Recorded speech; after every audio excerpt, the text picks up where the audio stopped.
погибель, как тонет подводные лодки. Но мы тоже люди, не проба. Мы прячемся в черные дыры. У нас есть такие приборы, но мы вам про них не расскажем. Аквалангисты — это хорошо. Да! И взрослые знают, и дети. Мы радость творим на планете. Аквалангисты — это не игра.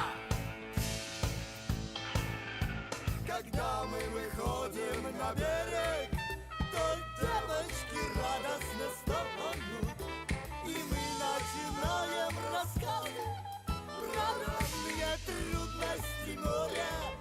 Но хватит, забыла сирена, и мы быстро прыгаем в воду. Мы жить не привыкли на суше, мы любим нырять и купаться. Аквалангисты — это хорошо. Да! И взрослые знают, и дети. Мы радость творим на планете. Аквалангисты — это не игра.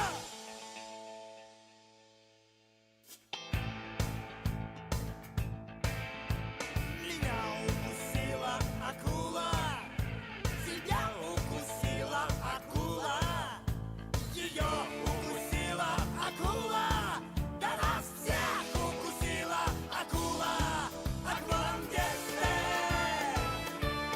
— это не игра.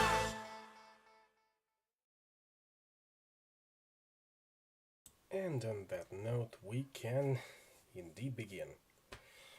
Oh, looks like it's a little bit lonely in here, but you know what they say. How did that song go, at least?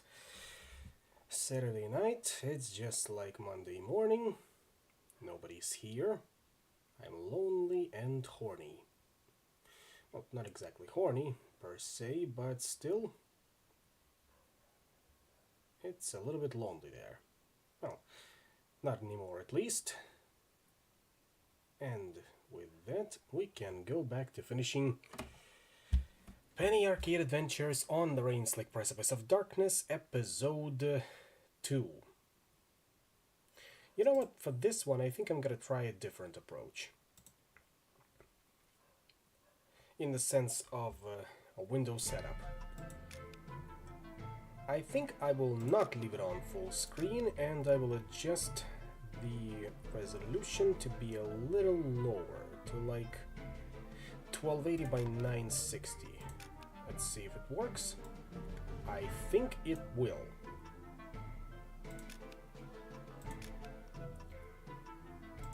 Now we can also adjust the game capture.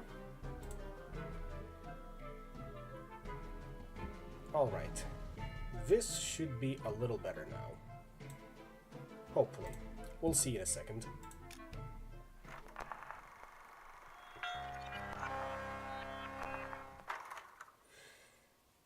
Now, 3 gods wait on the windowsill, where one god's blood was lately spilled, while black tongues lap the spreading pool and build the strength they need to rule.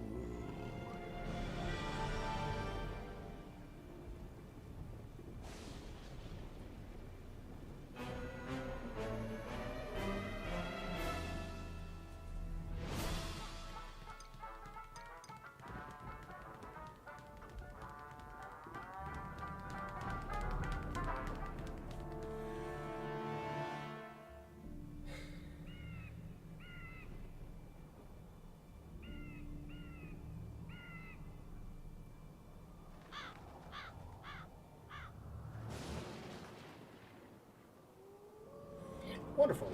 Looks like everything is in order now. Let's see where we left off last time. We were at the World's Fair by that point, so firmly in the endgame territory, so it shouldn't take too long to finish the second episode. The future, it would appear, is off to a rough start. You tell me, narrator, you tell me. The things that we are left to do with. Also, hey there, Jim. We'll be seeing more of you in the future, as mentioned. Now, keep searching for a new place to live. That one's coming along. Find a way inside the giant orange. For that, we're gonna need to turn on the electricity, which is guarded by those two architects. The rest of the cases seem to be closed.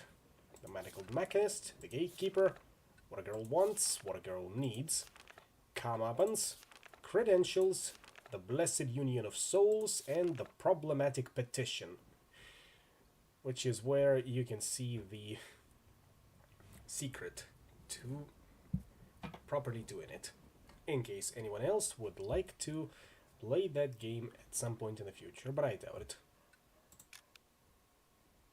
And just as a reminder to myself, evil architects, weak versus basic attacks. Attacks incur speed debuff, high attack stat.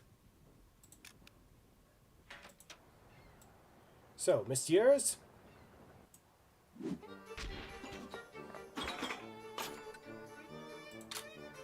there's no need to protract this conflict.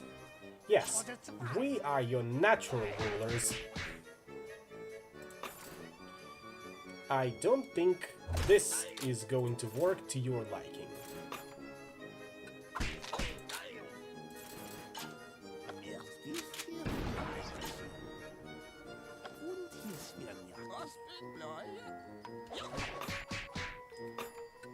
I can beat you up even with partial blocks.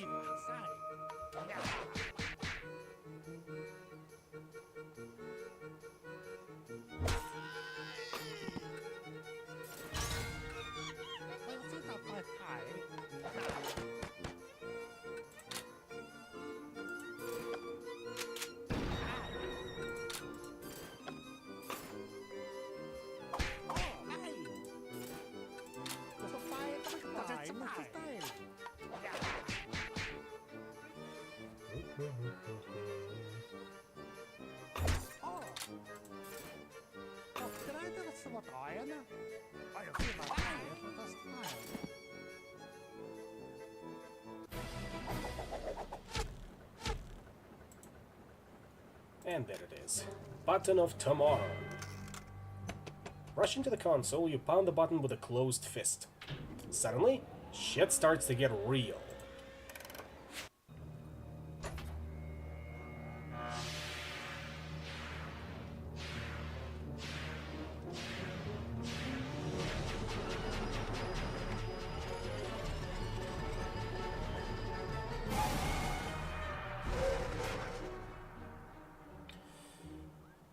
Well, that's one way to get into the orange. And there were no witnesses. Absolutely no witnesses. And those that are won't say a thing. They have been deemed accomplices to this.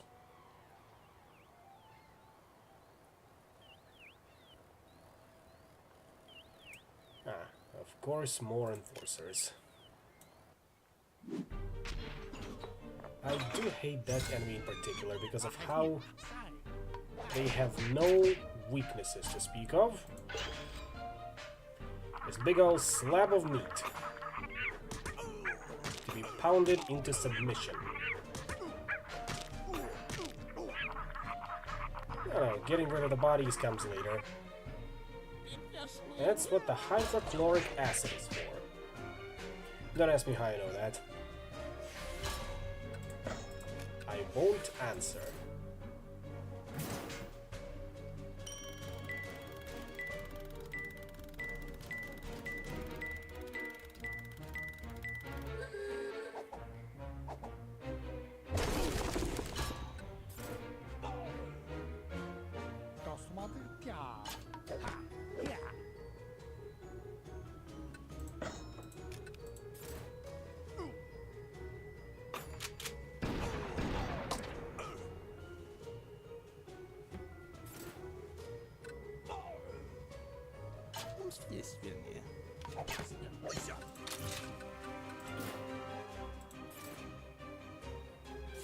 No, no, I didn't use the bathtub, I can assure you of that.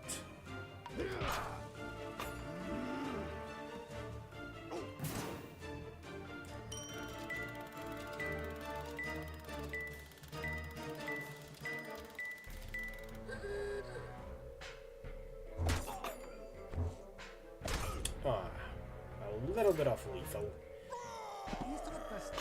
No overkill buff for me.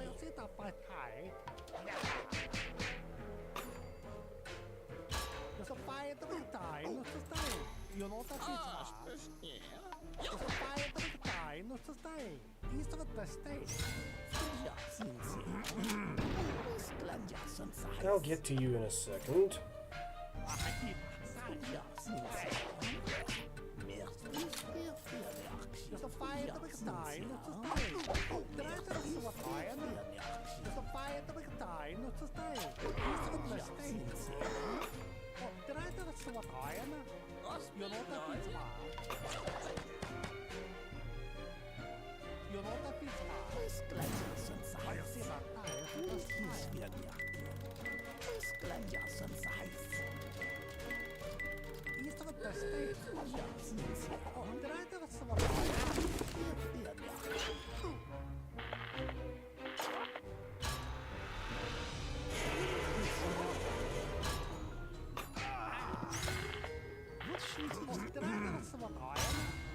I'll get to you in a second, Dr. Blood.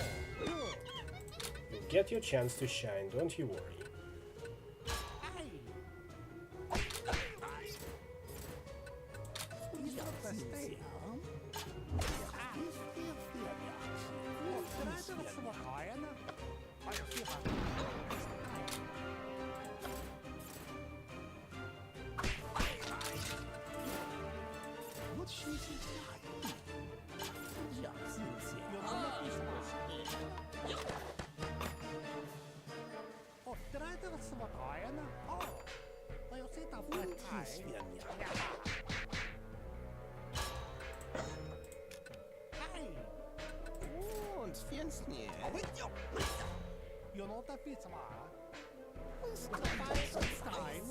Yes, precisely what I was looking for.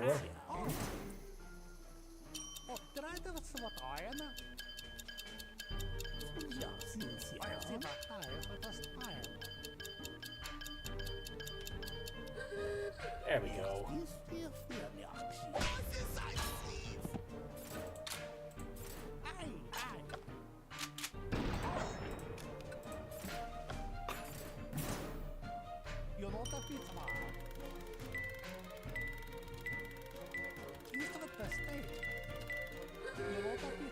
And another overkill there.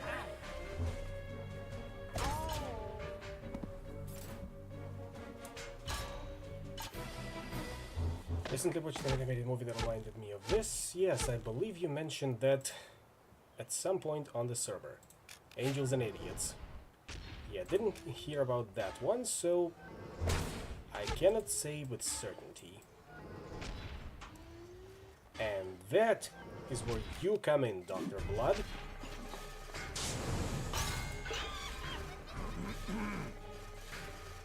I got something to show you. Nope, I can see it. Thanks. And goodbye.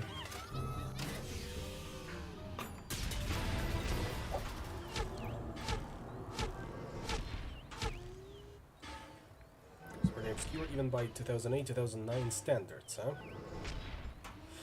I'll take your word for it. There's our target. To the apex of the orange, make haste! Did give me deja vu. We should watch one Batman animated movie that I remember watching at some point on the TV. I think it was about him, well, becoming Batman, like going around the world, getting trained, and then solving one of his first cases. Of course, you're here as well. Produce of tomorrow, ginormous, humongous, delicious. Genetically modified better than nature. 24-carat carrots. Terrific. Fantastic.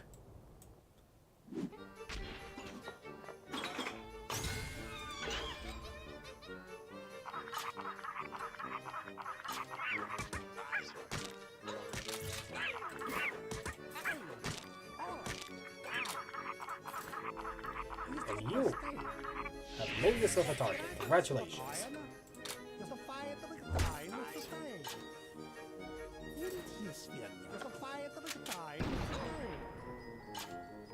One more shot. There we go. I said no.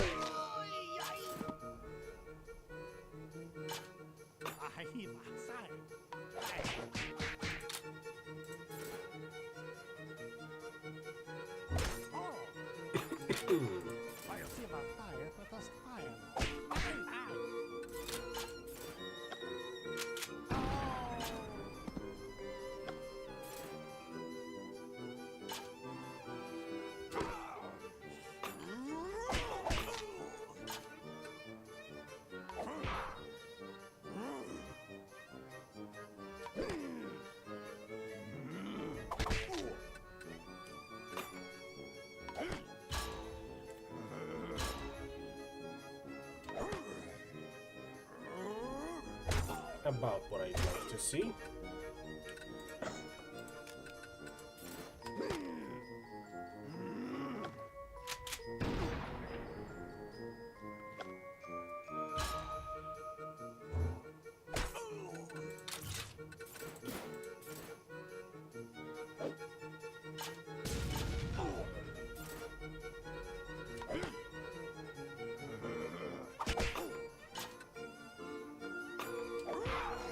Nope, that was too early. You know what? Might as well. We're not gonna be using any of those sooner.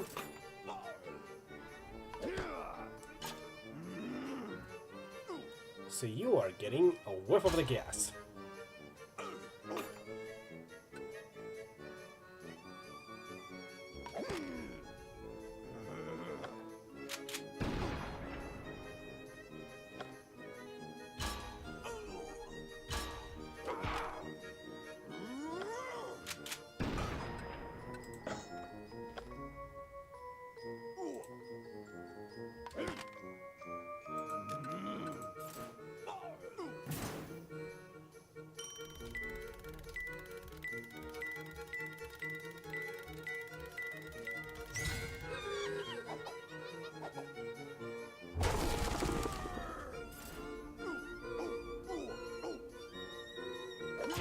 Lead out, you big shit. Also choke on it, for good measure. But this should put you down guaranteed.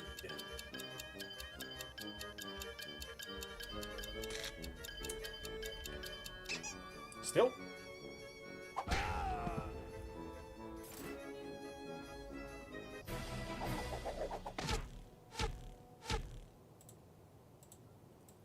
Onwards and upwards. In this case, literally.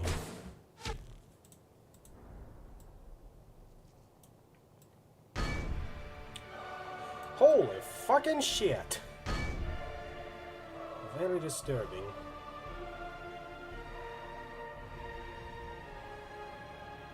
Can you feel it, chat? Can you feel the end approaching?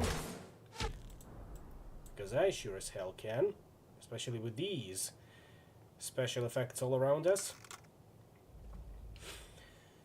There's got to be a service entrance at the top of this building. At the top of this thing. Why would you need to service a big metal orange? I mean, what goes wrong with them? Seems like if it's big and round and orange, it's pretty much doing its job. Things have service entrances, they just do. It's not up for debate. Just then, a great clang is heard. It sounds like demons in the metal demanding their release. If it's at the top, wouldn't it be like a service exit? I mean, nobody's gonna come in from the top. Maybe they do. You don't know. Shut up. This is your fault somehow.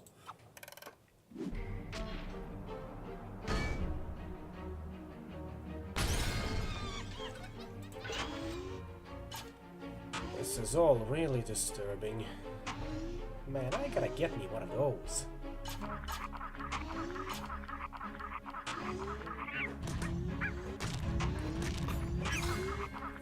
I don't think we'll be doing much damage from this angle, but we can still try.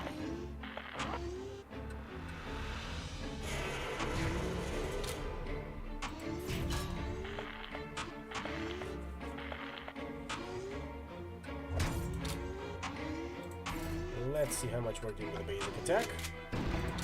Seems like the bare minimum. Faster! No, you go slower.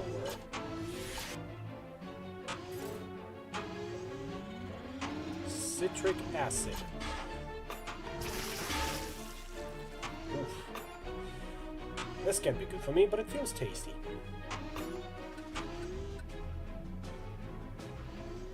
Fly, my pretties!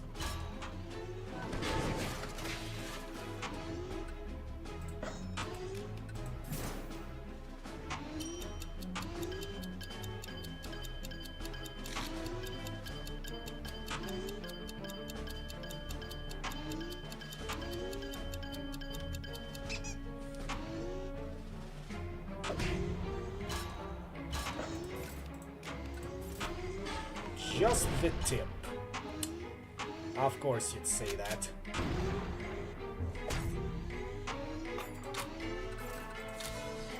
Faster, faster! That was too early.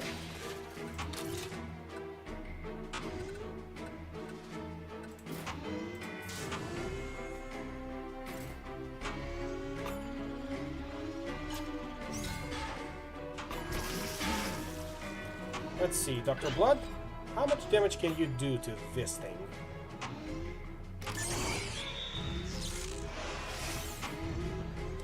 A respectable amount. But we need more. Much more than this.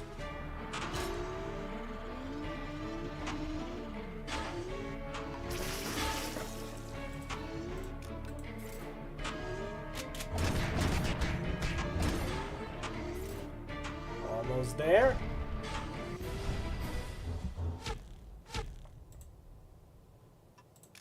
And this is our cue that the final boss battle is coming. The steam ladder will revolutionize going up fast.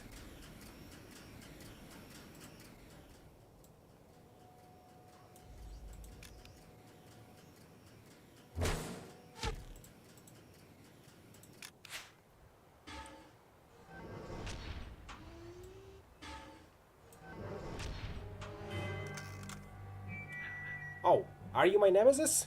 Nemesis? Nemesis? Maybe it's Nemesis. It's Nemesis. It's Nemesis. Really? Yes, really. And not Nemesis. Tycho winces. I'm very happy to meet you. Let's try to make the most of the time we have.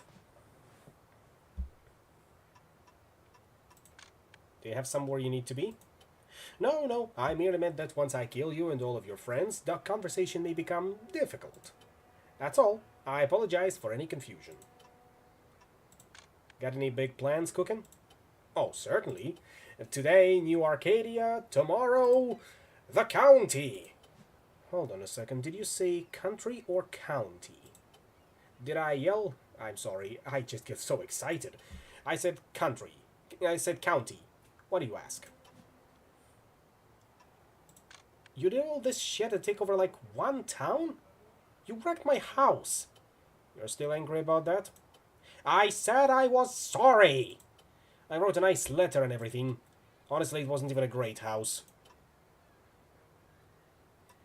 But I gotta say, I really love your monstrous killing machine. Do you really? Thank you so much. I'm very proud of it. It's an original design I built myself.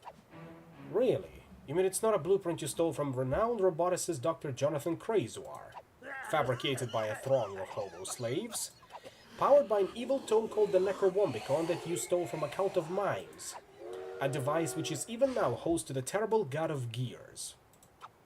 Oh, well, I had collaborators, certainly. No man is an island, and so forth. Your Kathak is at the reins of your mind, sir. You do his bidding. No, this is my bidding that I'm doing right now. I bid constantly!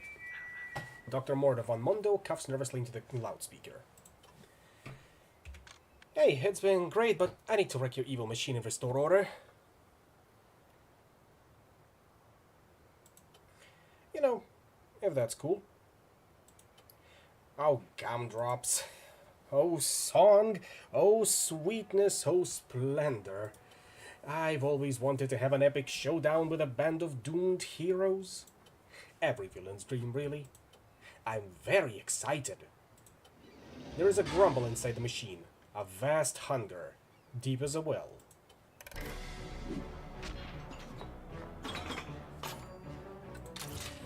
This guy's fucking nuts.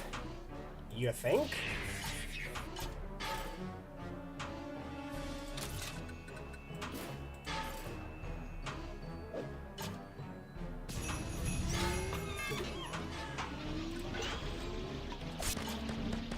Feedler. Par for the course for one gen robot as that.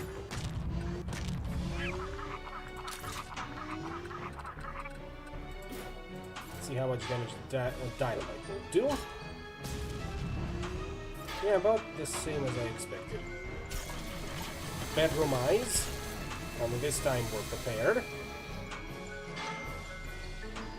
Also, believe it or not, bedroom eyes is also a tag on the websites you think of.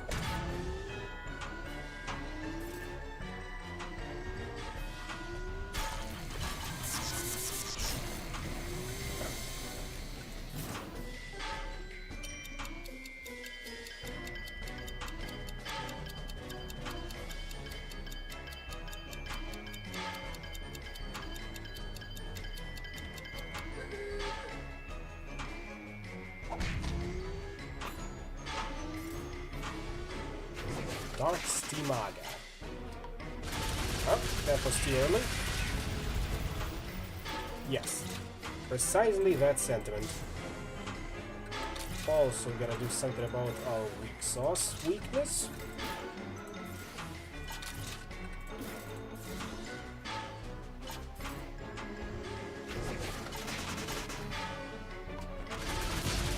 There we go, that's the correct timing. Now, would you be so kind as to hit him with another one? This might take a while.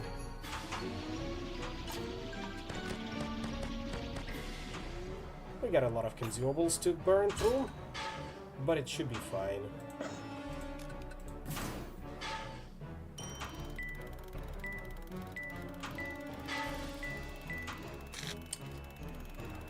Damn it.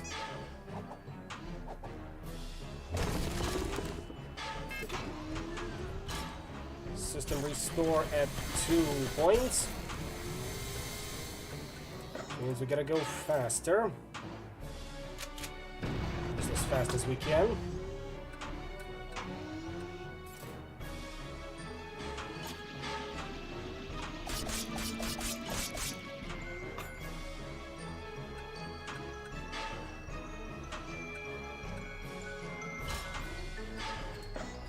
Let's give this a try one more time.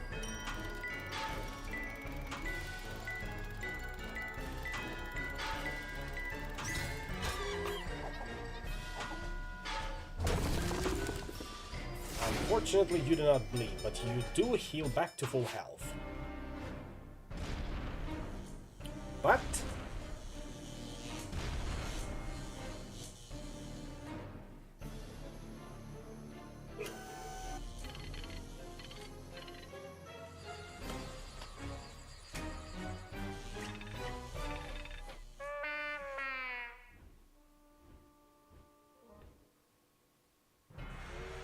time for our very own kaiju battle, ladies and gentlemen.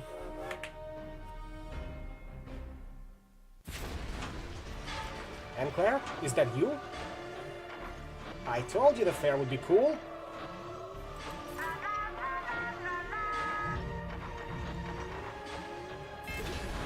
Mortar's too fast. She couldn't pull it off.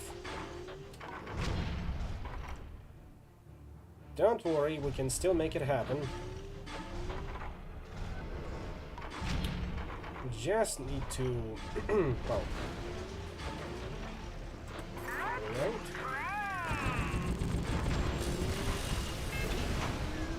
She needs to inflict more damage with each hit.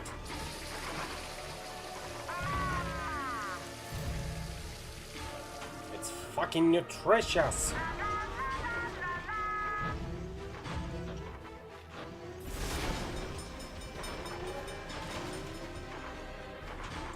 Too many turns, he's repaired the damage.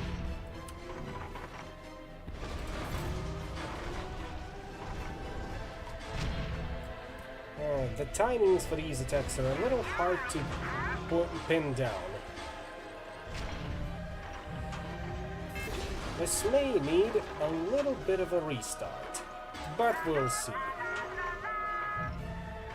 So that one's slowed down, and that one's attack. Just give it a bit more time. Come on, come on. And fire away.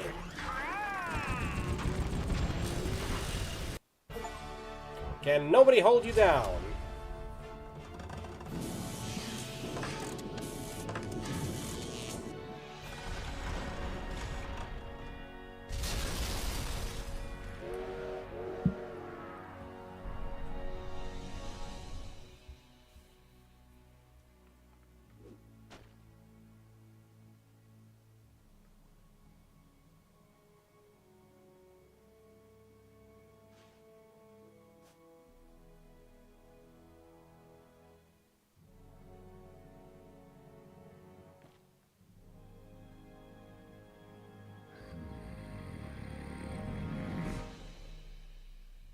When two gods wait on the windowsill, the wick of the world is burning still. But when one god in triumph shouts, the candle of the world goes out. It's on now. We've unlocked Insane Mode, a truly haunting new difficulty level. But first, it's time for the celebratory credits music.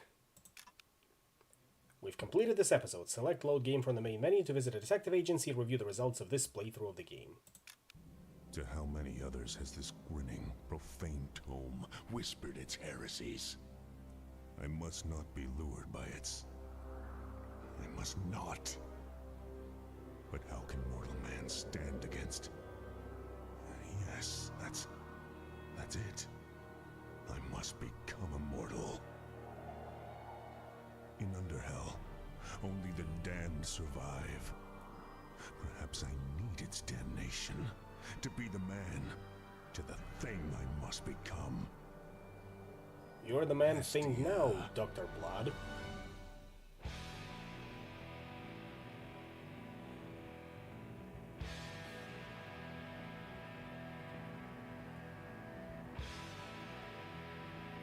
I will say that this episode definitely was a little more content fat than the previous one.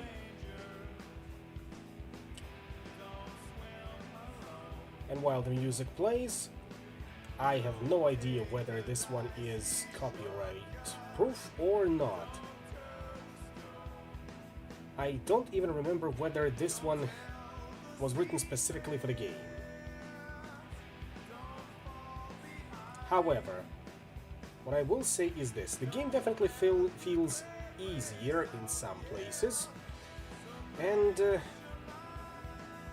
harder in others. I can turn it down to at least this level so that you can hear it, just not too loud. Now let's pull up information on the rest.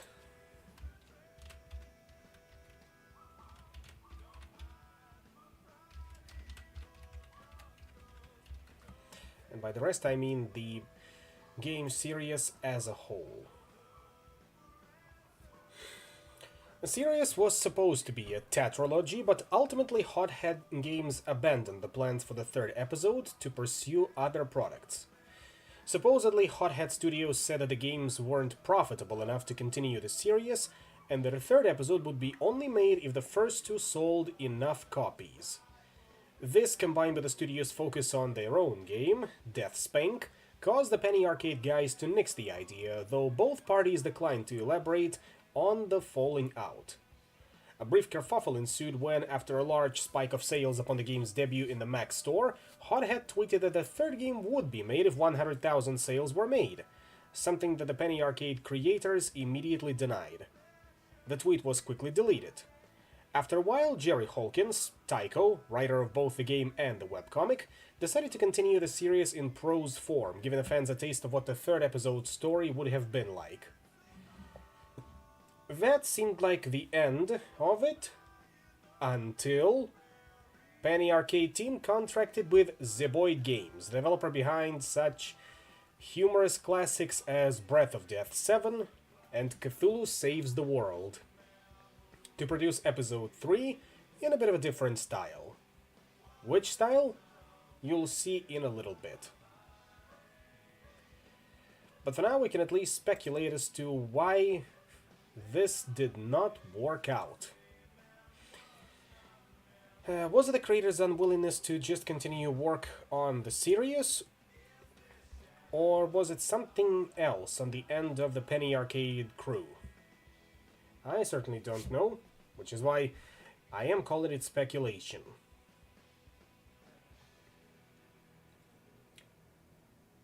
But I will say, Deathspank also turned out to be a pretty funny game, ultimately. However, while the music rolls, let's also check as to what other games Hothead has created. Let's see here. Whether they are even alive by now. Let's see, Hothead Games, game development. What are you working on now? Oh, brother. Rated a top 100 mobile game developer in the world.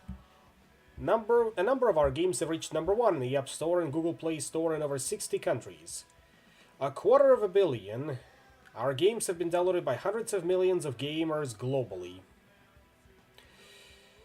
We are hiring, as you always do. Now let's look at the games category. See your games. What do you have? You got such hits as Box Office Tycoon, free fun casual tycoon management game. Hero Hunters, Google Play Most Innovative Game Award. Killshot Bravo, free mobile FPS sniper shooting game. Super Hit Baseball, free online multiplayer PvP baseball game. And more. How much more? Well, we've got Killshot, Killshot Virus, Mighty Battles, Forged Fantasy, Rivals at War Firefight, Raw 2084, Gun Kings, Big Win Soccer, Football, Baseball, Hockey, Racing, Basketball, Boom Boom Soccer and Football, Turbulence Tycoon, Idle Golf Tycoon, Idle Property Manager Tycoon, Idle Bowling, and Sea of Stars. But there it is, licensed games. We got Scarface, Jaws Revenge, Big Win NHL, Big Win MLB, Penny Arcade, and Braid. I'm guessing they were responsible for porting Braid over on the Android. But all in all, you hate to see it. In total, we have completed 76% of episode 2. Yeah, some real gains of the industry there. However, we will come back to you maybe at some point in the future. But right now, first of all, let's change the category of the game that we are going to be playing next, which is naturally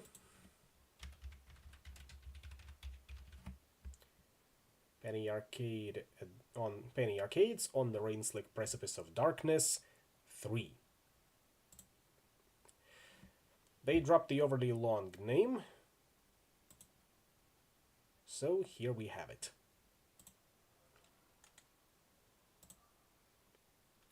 There you are. Should be working, because this is the first time I'm launching it on this computer, but it should be working. Just needs to run through all of the regular setup things after the fresh Steam install. And drum roll please, as we continue on with our adventure.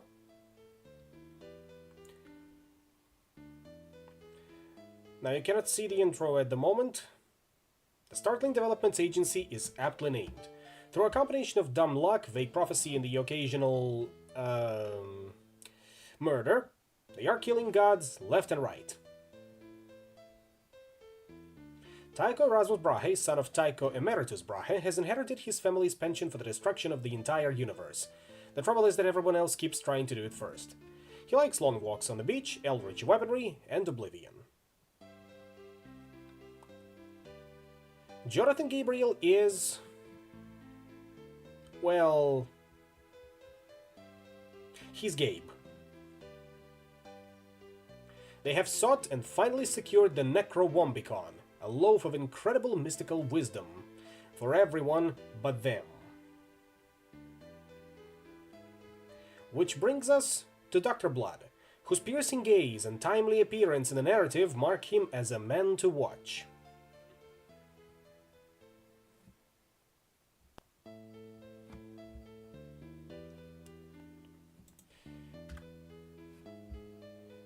Alright game, now please cooperate with me on this one. Because I would rather you be not full screen for this one. Window A, which is 1280 by 720. Acceptable.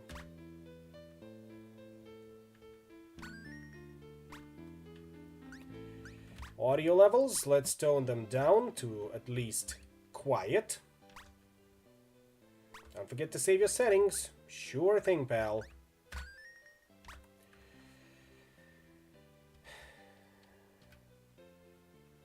However, looks like I'm gonna need to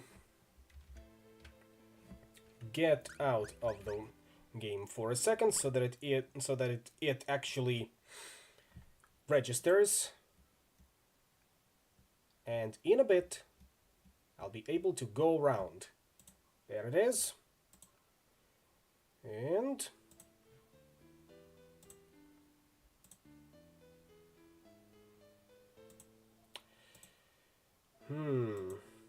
come on now. I guess OBS is unwilling to capture it normally, so we'll have to do it differently. Like that.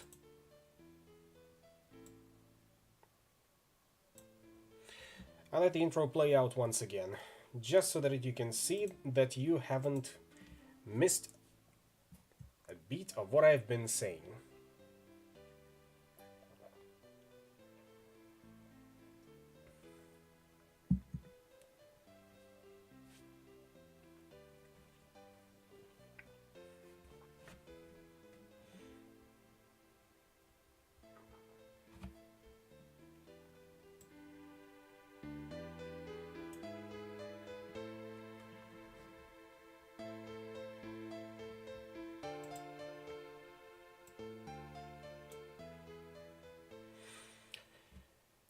And yes, this does sound in a certain way.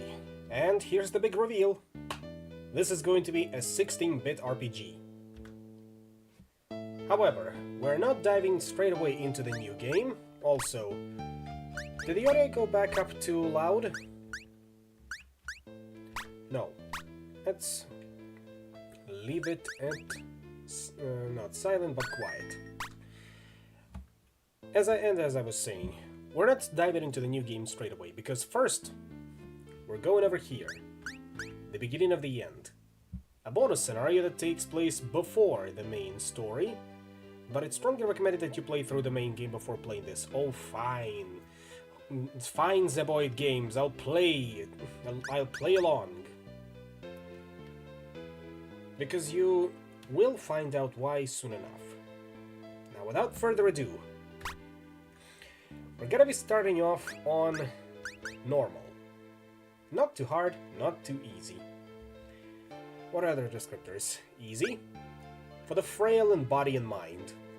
Veteran, for the experienced RPG player. And the insane, this would have to be insane. You would have to be insane to choose this difficulty, so we'll leave it at normal. And we do get a choice of costumes. Regular, everyone looks like they're supposed to. Gender swapped. Gabe seems pretty, oh so pretty. Furry, let your inner animal out. Naturally, Gabe is a pony.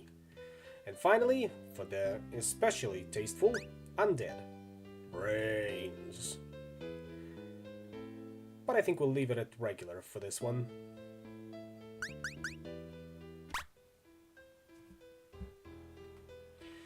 When two gods wait on a windowsill, the wick of the world is burning still. But when one god in triumph shouts, the candle of the world goes out. The Quartet for the Dusk of Man, Tycho Ephemeris Brahe. Tycho's ancestors, if you couldn't tell. The Startling Development's detective agency is never especially clean, but then neither is its line of work. Souvenirs of past cases line the back wall, their stories waiting to be told. Hungry. Hungry. Not now, Gabriel. I must stare at this phone. Man, do you remember when we used to do things that were awesome? Punching things, killing gods? Man, shit used to be wild. That was last week. No, 2 weeks ago. 3 even. Really? Yes. Startlingly, the phone in the Startling Development's detective agency begins to ring. Ah! Tycho grabs the phone and begins to talk while Gabe jumps up and down. You play a character lost forever. That's what we'll find out in the beginning of the end. Yes? Uh-huh. You don't say.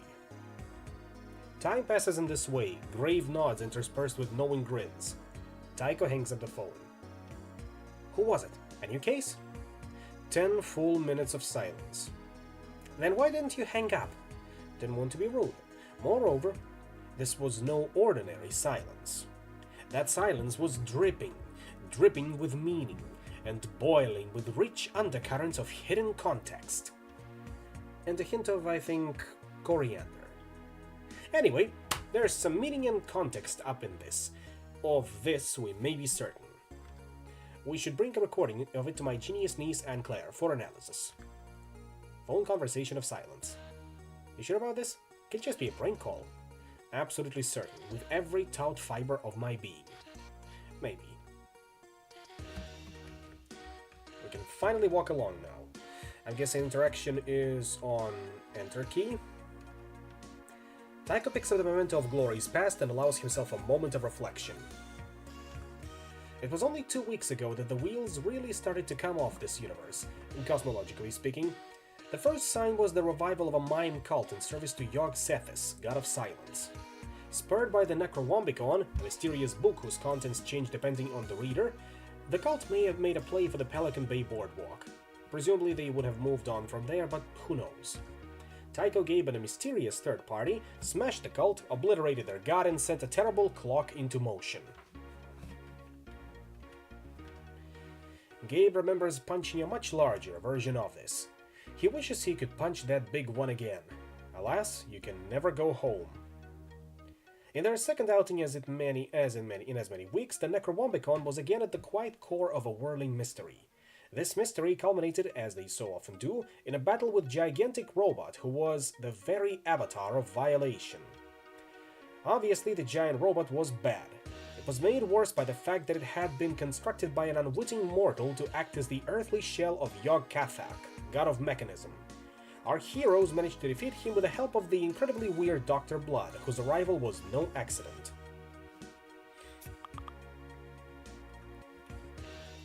Source of so much turmoil, the Necrowombicon rests silently on the desk. Its pages bear no trace of the recent plots, as they are entirely clean. Each page is as white as a blizzard in a wedding gown. Gabriel sleeps in here. Tycho will sometimes read him a story before gently closing the lid. Classic. Prior to the incident, Jim had tons of flesh. Loads and loads of it. It covered his bones completely. Those were good times. You know, with all the skin. It is actually a very nice gramophone, very nice indeed, but it doesn't really stand out here in the mystical Brahe menagerie. An eclectic selection crowds the corner. Books of apocalyptic recipes and packed suitcases lie in wait. On the table, a prototype harvest body tinks against a glass prism. Just like in that menu we've seen. On this long table, living books huddle together for warmth. At the end, a projector hungrily awaits film. But that's enough dilly-dallying. Off we go. While in the new Arcadia map, you may only travel on unlocked paths. Press the Enter key while in a node to enter new areas, trigger story sequences, shop, and more. As you progress through the story, you will unlock additional paths and even greater adventure. I wonder what we would do without Anne Claire. Suffer, I suspect. Inconsolably. No, for serious. We would be screwed on the real.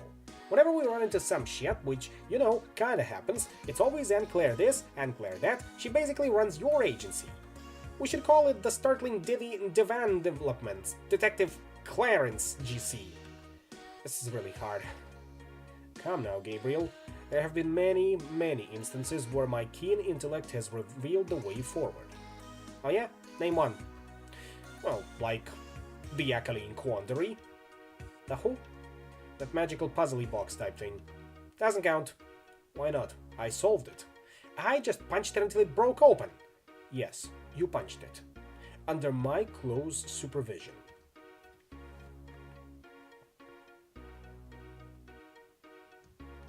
In a hurry? No worries. Hold the left shift key to run. Or press the caps lock key to toggle between run mode and walk mode. Hiya!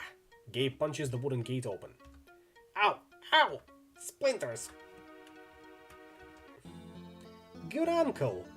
Ultra knees. How goes the battle? Restless. After one has slain a god, one does develop a taste for it. I knows the sentiment. Talk like normal people! I fear my associate doth tire of our elocutions. It is an adorable rage. Ah! Yes, like that. Just give her your damn tape. Ah, yes. To the untrained ear, it sounds like nothing. It has no sound. But to the true eldritch enthusiast, it wallows in complexitas.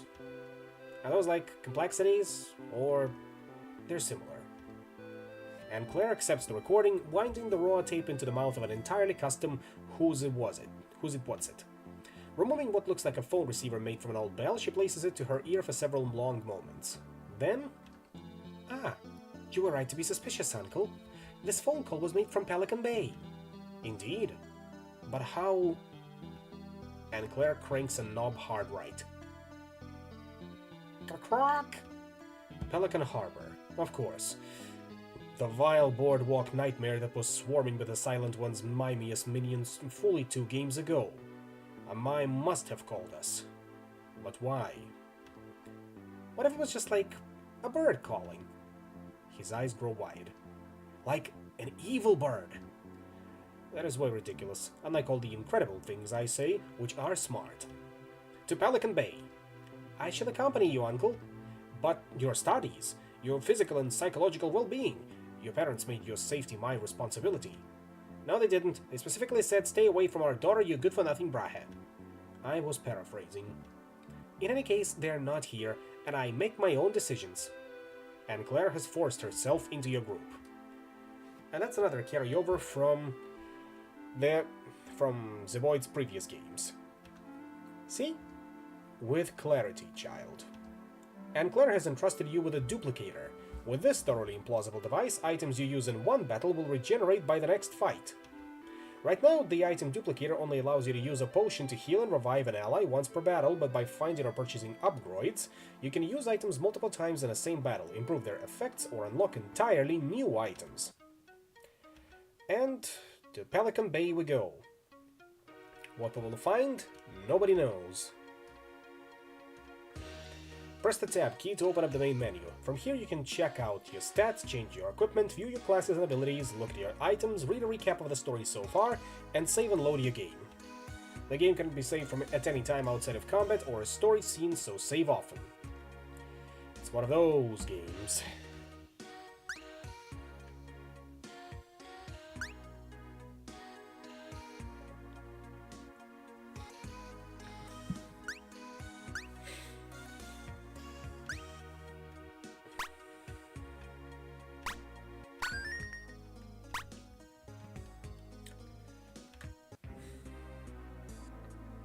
The boardwalk has seen better days. It is ramshackle for real. It looks in danger of being reclaimed by the sea. Man, I thought this place was a shithole before. Gabriel remembers Anne Claire, looks around nervously. I mean, poop hole. Gabe approaches the entrance to the park, desperate for a change in topic. He spies a sequence of strange markings and seizes the opportunity. Oh, what's this strange magical writing? Wow, it's so crazy. It may be the Silent One's ancient language. I will attempt to translate. To enter yon park, please insert 20 blue tokens, 30 green tokens, 40 red tokens, and 2,000 rainbow tokens. One random token may be acquired from each successfully won carnival game. What? No way, sign. I'm going home. And Claire stifles a laugh. Pay no heed to my niece, Gabriel. She's having a bit of fun at your expense. The script actually says, kill every non-believer. Okay, I was worried there. Many but not all of your abilities in battle require MP to use. Your characters will each gain 1 MP every turn. MP isn't carried over from one fight to the next, so don't be afraid to use them. Enemies don't need MP to use their abilities, but don't underestimate them. Enemies get more powerful with each passing turn, so defeat them before it's too late. Speaking of, FF 2020 tie. How last decade?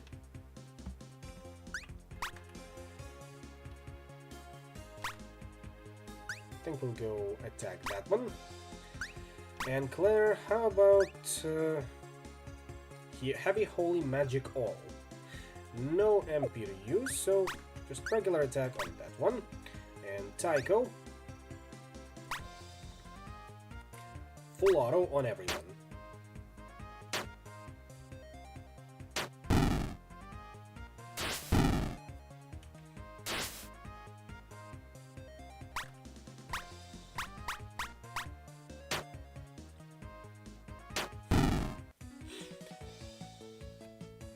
XP and $6. Oh, what's that? A duplicator upgrade, potion quantity up. You may now use potions one additional time in each battle. Very good.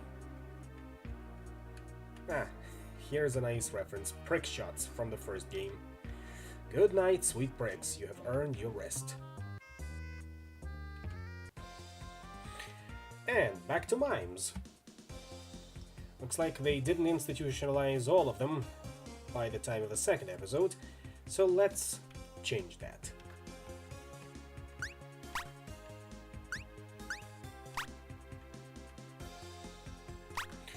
Oh, speaking of, what does that say on the fruit fucker?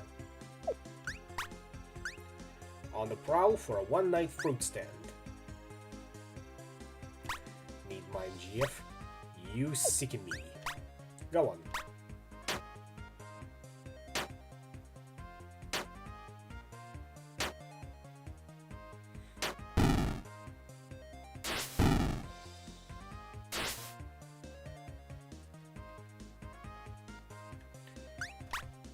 See? Nice niece. No need for that just yet. Clown or Jester are fine too. There we go. That's the answer I was expecting.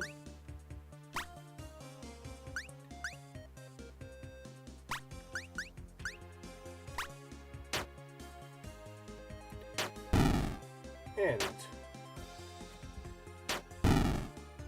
quick on the draw, as expected.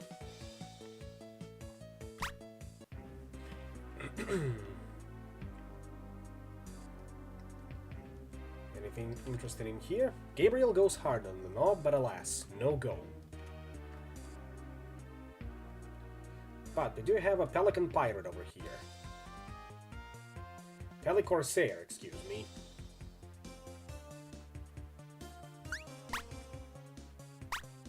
Hauls away treasure in its huge birdie craw.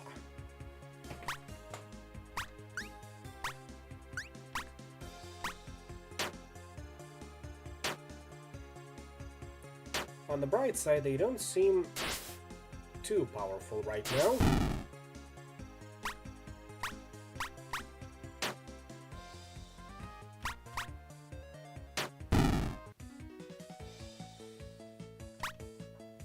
Brute is now level 4 and earns Eager, passive ability. Scholar is now level 4 and learns RTFM. Classic.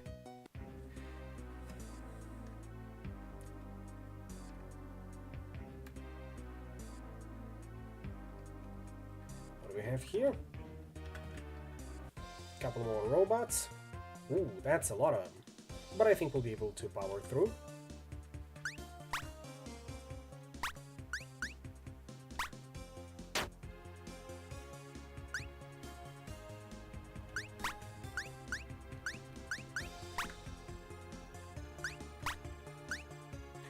RTFM. Light non-elemental magic. Let's give it a try.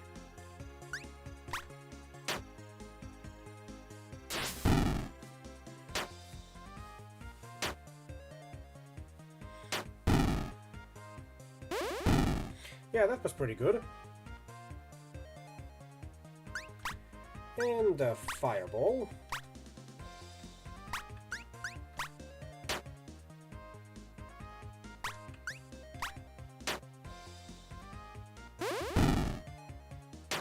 Nice.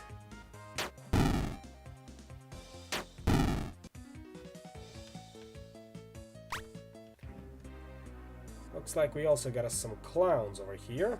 Hopefully this won't be too hard. Or rather, one clown and 2 fruit friends. Oh no, a clown! See what have you brought upon us, new round? Degeneracy knows no bounds.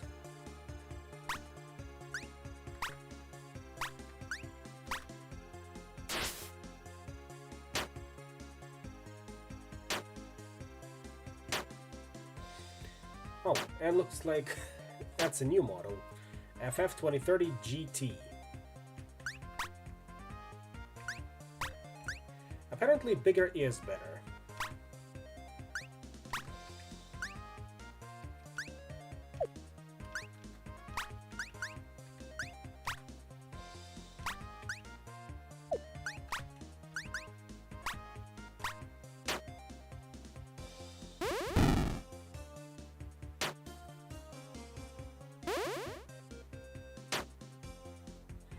I regret nothing, huh? Well, you know what to do.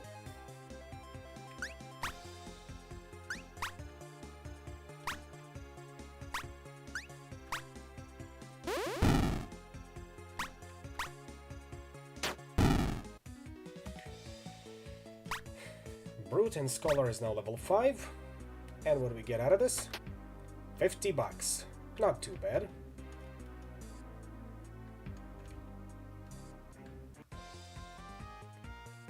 Four mimes.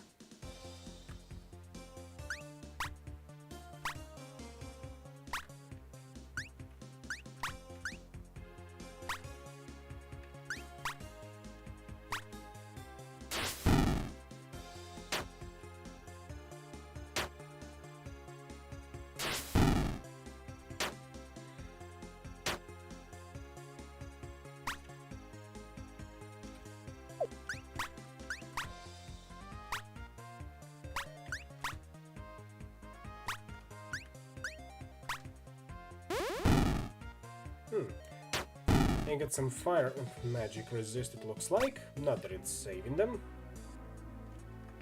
Ooh, a treasure chest lined and protected in an alleyway. Nothing weird or dangerous about that. It's obviously a trap. Chest! I hope you're prepared, Gabe. 2 axe fishes and evil anchor. Anchors away. Axefish, self-explanatory. Evil Anchor, named most nefarious anchor by Anchor magazine.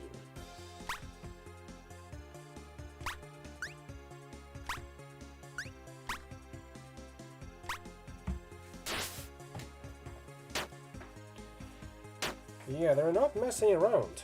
These attacks are fairly powerful, at least for now. Anchor down on us. Let's see if it can resist Fireball. Anything else you can do? Heal. Heals one ally, no effect on the dead.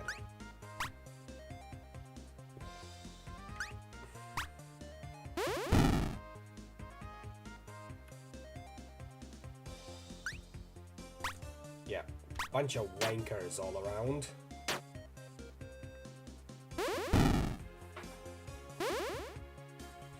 And that was a pretty strong heal, I'll have to agree.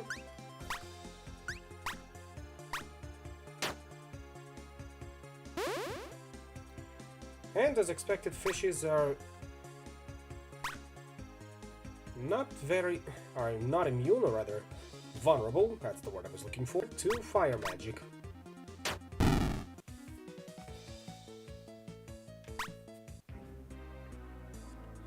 What do we have here? You find even softer gloves, weapon for Gabe. Description: incredible comfort for you and the foe. So right now Gabe has soft gloves, and if we go with even softer gloves, that's definitely an upgrade. Not too bad.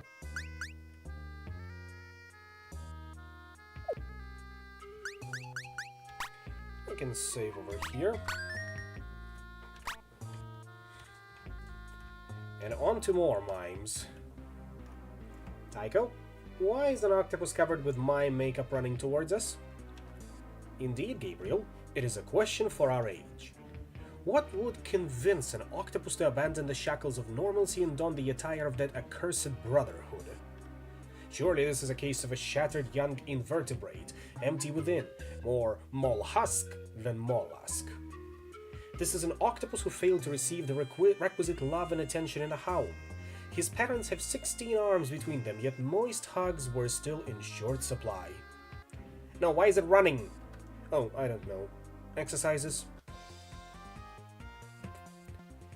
Mimopus.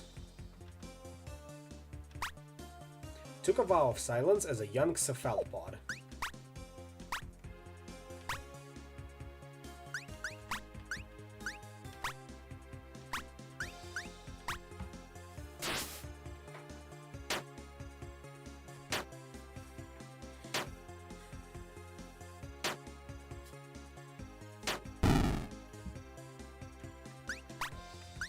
Let's see if fireballs are as effective on it as on other sea life.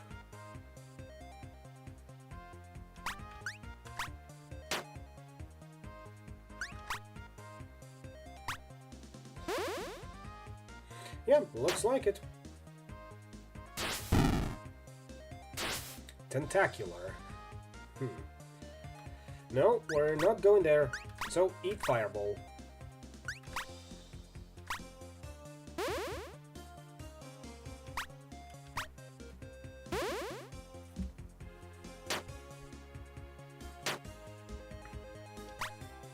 Well, if you insist. This one should keep you down.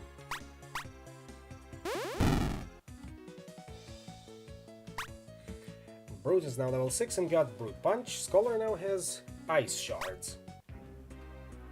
We'll see about those in a second. But for now, oh, Pirate Mimes. Excuse me, Free Muters.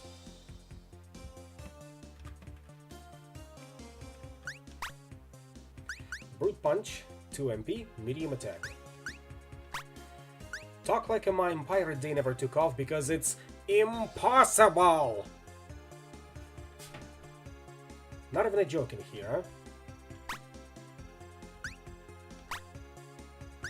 And Ice Shards, also 2 MP, medium ice magic. These puns are killing me. Oh, believe me, there's a lot more things out there to get you. Especially in those... not especially those puns.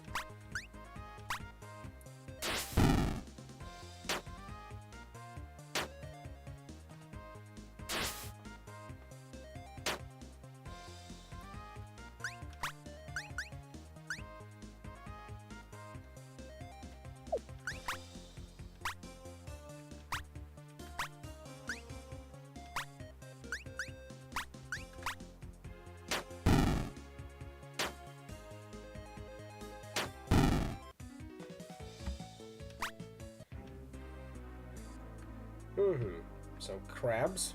Certain battles have unique battle conditions that may have a large effect on the outcome of the battle. For example, in the next battle, your characters will begin the battle with a lot of MP already stored up, thus allowing them to use their most powerful abilities right from the start.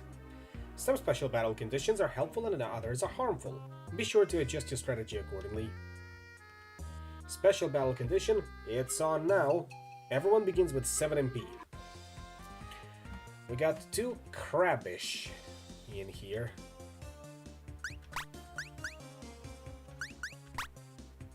Evolve to thrive in a world of filth.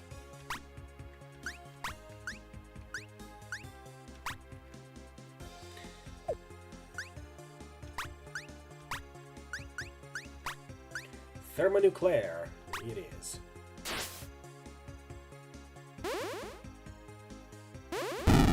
Yep, that was pretty good.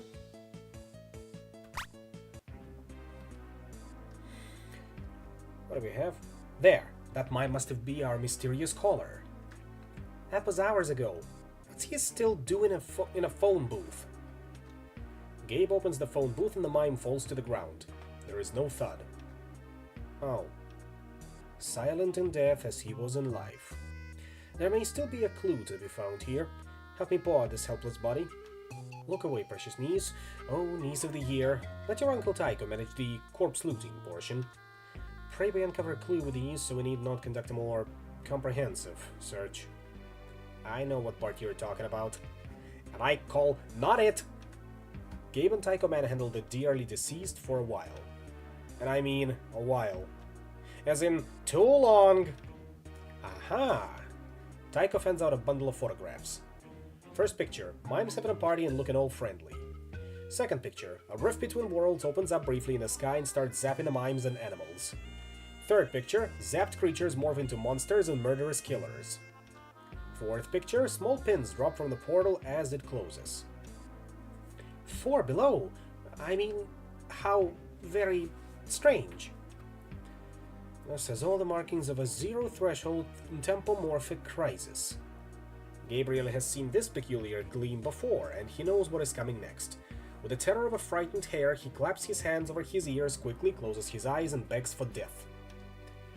Items from the past have become folded into the vibrating now, like 2 decks of cards shuffled together, and the resulting displacement of matter created a powerful beam of energy that transformed the surrounding beings into the monstrosities we've been fighting. Now, there are many possible explanations as to why this temporal displacement may have occurred. Chronomancy gone awry, perhaps. Not real. A spear of deja vu so extreme it pierces the skull. A watchmaker who stumbles on the odd bit of dark magic while replacing a stubborn second hand. A carton of milk left too near the table edge. Not connected to the other stuff, really, but I hate it when people do that. La la la la la! Meganese, we must proceed to the very spot indicated in these photographs. The fate of the very world, yeah, the very goulash of existence may hang in the balance. Goulash. You make declarations of this sort frequently, Uncle. In my defense, says the scion of Brahe, loading his shotgun, it's almost always true. Also, look who's back. The Quartet Boys. Larry and Harry. Larry, the soul of the band, really.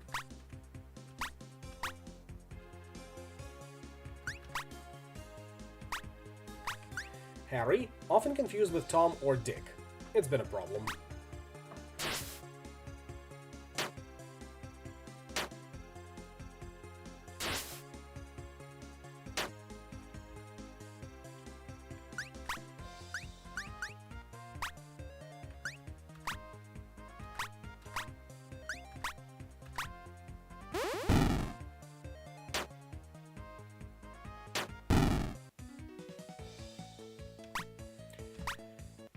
And Claire finally leveled up.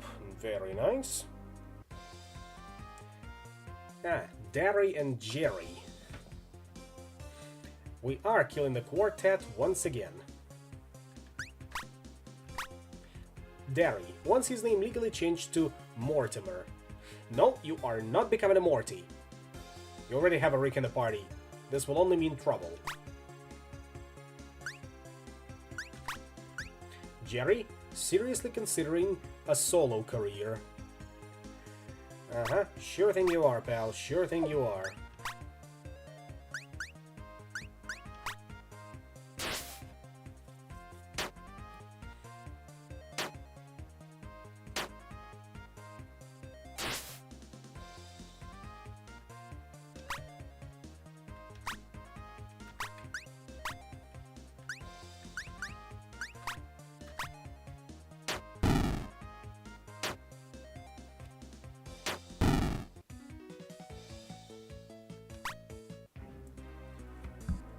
And that's another one, ball drop.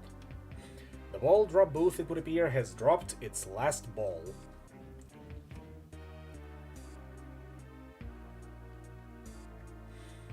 Quartet. Enemies are 30% more powerful.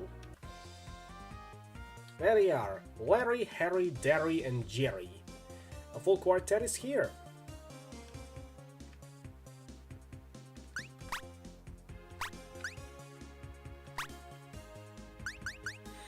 You know what, Anne Claire, I think you're gonna be on regular attacks for this one, because I am saving up for your ultimate attack.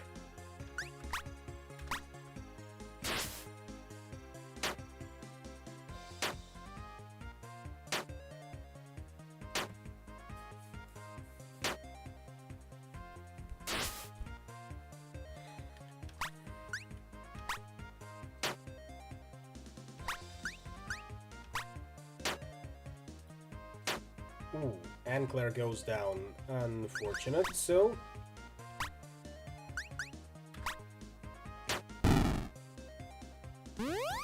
Back up.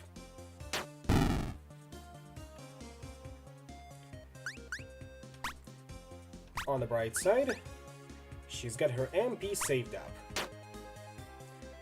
Which is all that matters.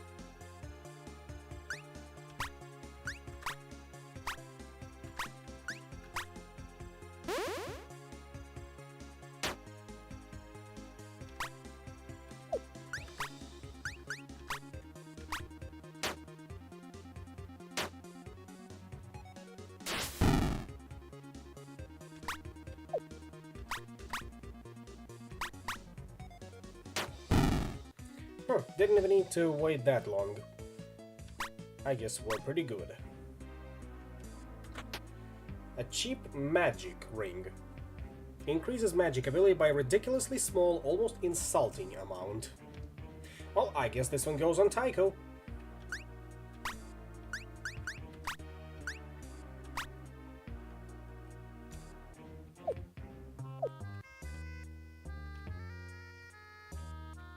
Remember that time when we killed the Mime God? You speak of Yogg Sedvis, the silent one. Yes, I do remember that. It kinda sticks out. Although we didn't so much kill it as we did sever its connection to the mortal realm. That mime heading over here isn't as big as the Mime God was, is it? Tycho sizes him up. He's large but not god large. Gabriel becomes sad. Optimus Mime. Well, what can I say? He's a machine. The apex of mime evolution.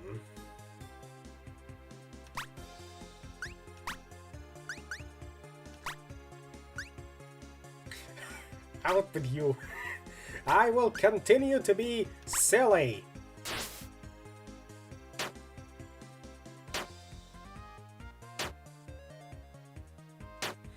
And nothing can stop me in that regard.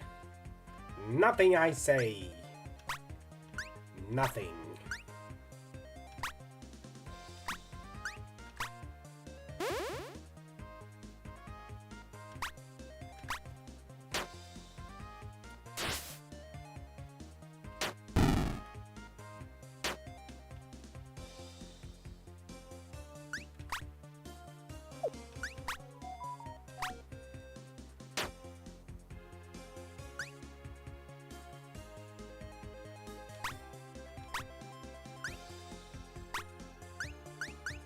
Let's see how ice shards perform against him.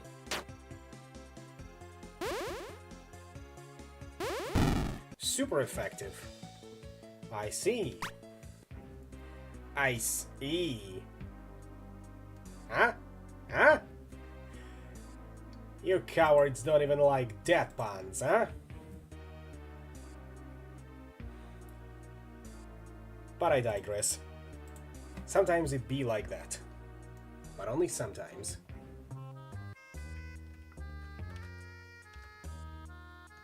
When an enemy takes an unusually long amount of time to perform their next move, watch out. Chances are they're preparing to unleash a powerful attack. Consider using the defend command to avoid a potential disaster.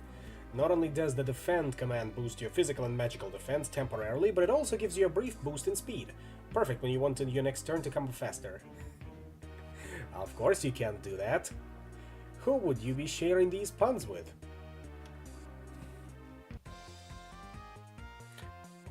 Dude on a walrus. Fine. You gotta wonder what's going on with these two.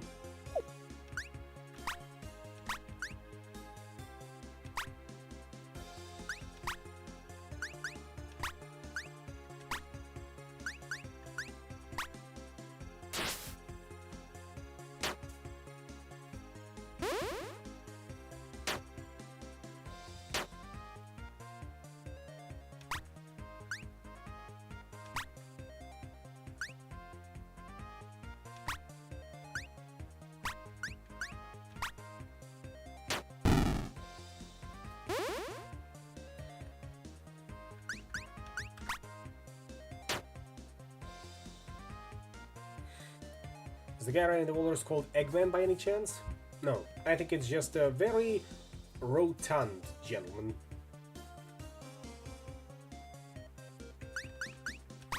Let's try defending for this one. Yep, there it is, Ice Breath. Good call, good call. Which means time to go thermonuclear.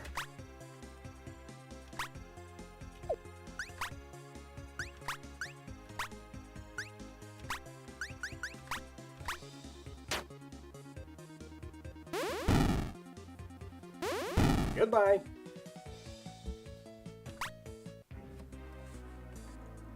I remember this ship. Tycho? Tycho. Yes? How long have you had that recorder thingy on our phone? Years. I parse each conversation fully, straining each one for vital clues. Every conversation? Yes, Gabriel. All of them.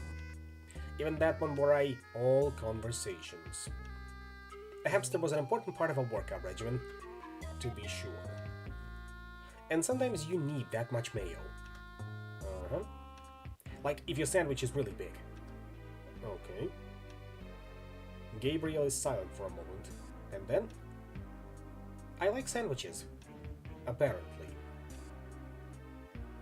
Do you want to know? A mime pirate ship? How's that any different from a regular pirate ship? There's a stripy mainsail, plus that tiny cap on the bow. When we saw them last, they'd have been able to manifest a vessel like this fashioned purely of invisible force. How art the mighty fallen? Their 15 minutes is almost up, cosmologically speaking. Stay alert, that's bound to make them desperate. A crabomancer, or in the original French, le crabomanceur. Even with my incredibly superstitious nature and deep interest in the occult, I'd assume they were just a myth. Looks like it wants to mythically kick us in the... Gabriel again remembers that Anne Claire is a real person who has continued to be physically present. I mean, kick our wing wands, milady. Gabriel curtsies. Tycho purses his lips and continues. The crabomancers of old were said to have nearly impenetrable shells, owing to their diet of immortal everfish. Being of utterly sound mind and devoted entirely to rational practice, there is no room for magical crustaceans in my taxonomy.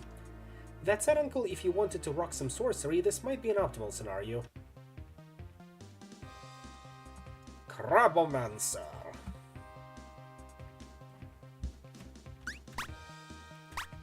Wields the potent staff of the Dealey Bobber. I have a feeling the ice shards won't do much against it. Let's see what RTFM will do.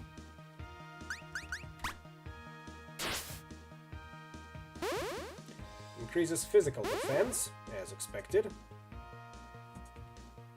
Throw hot butter on him. Good idea! We do have a fireball spell.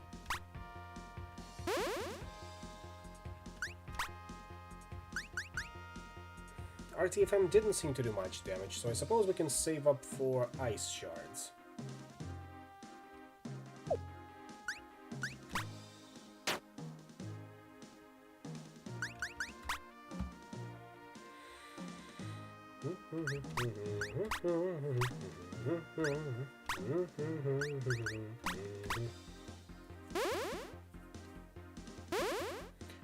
Also effective, I see.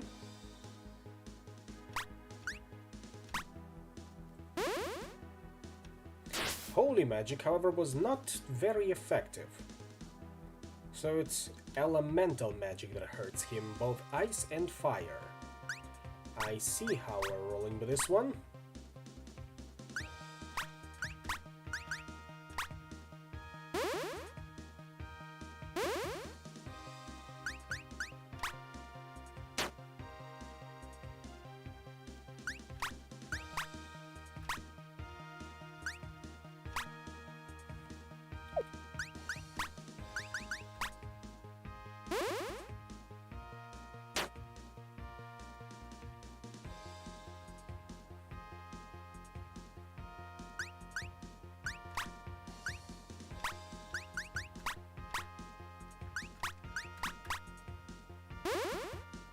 And another one, down it goes.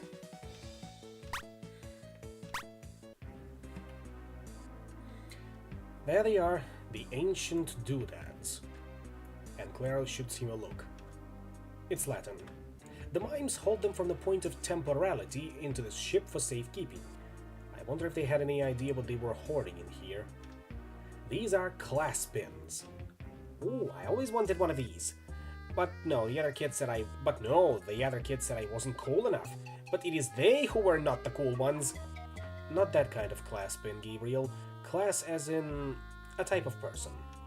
They were crafted by the Dowager Praxis, a kind of seamstress coven. They like to transform their enemies into tasteful accessories. That was their thing. The victim's knowledge and skills were wholly intact though. Just pinning one to your clothing can alter you, perhaps alter your very form, granting you wholly new powers. The best part? These pins almost never override your own consciousness. Almost never? How never are we talking here? It's rare. You now have the ability to add the second class to your characters. The Tube Samurai pin, with the power to adjust to any situation with a variety of useful stances and attacks. That one goes on Gabe. The Crabomancer pin, with the power to withstand any attack. I'm guessing Tycho. And the Hobo pin, with the power of street brawling and inflicting hoboism. Lose HP every turn. I knew it was contagious. The Gentleman pin, with the power to fight evil through timely heals and cane smacks. Well, just like the enemy in the second game. The Cordwainer pin, with the power of shoes. The Slacker pin, with the power to hang out and stuff. The Elementor pin, with the power of the elements. Route to Atelier of the Dowager Praxis is unlocked. I guess we're done with the Pelican Bay.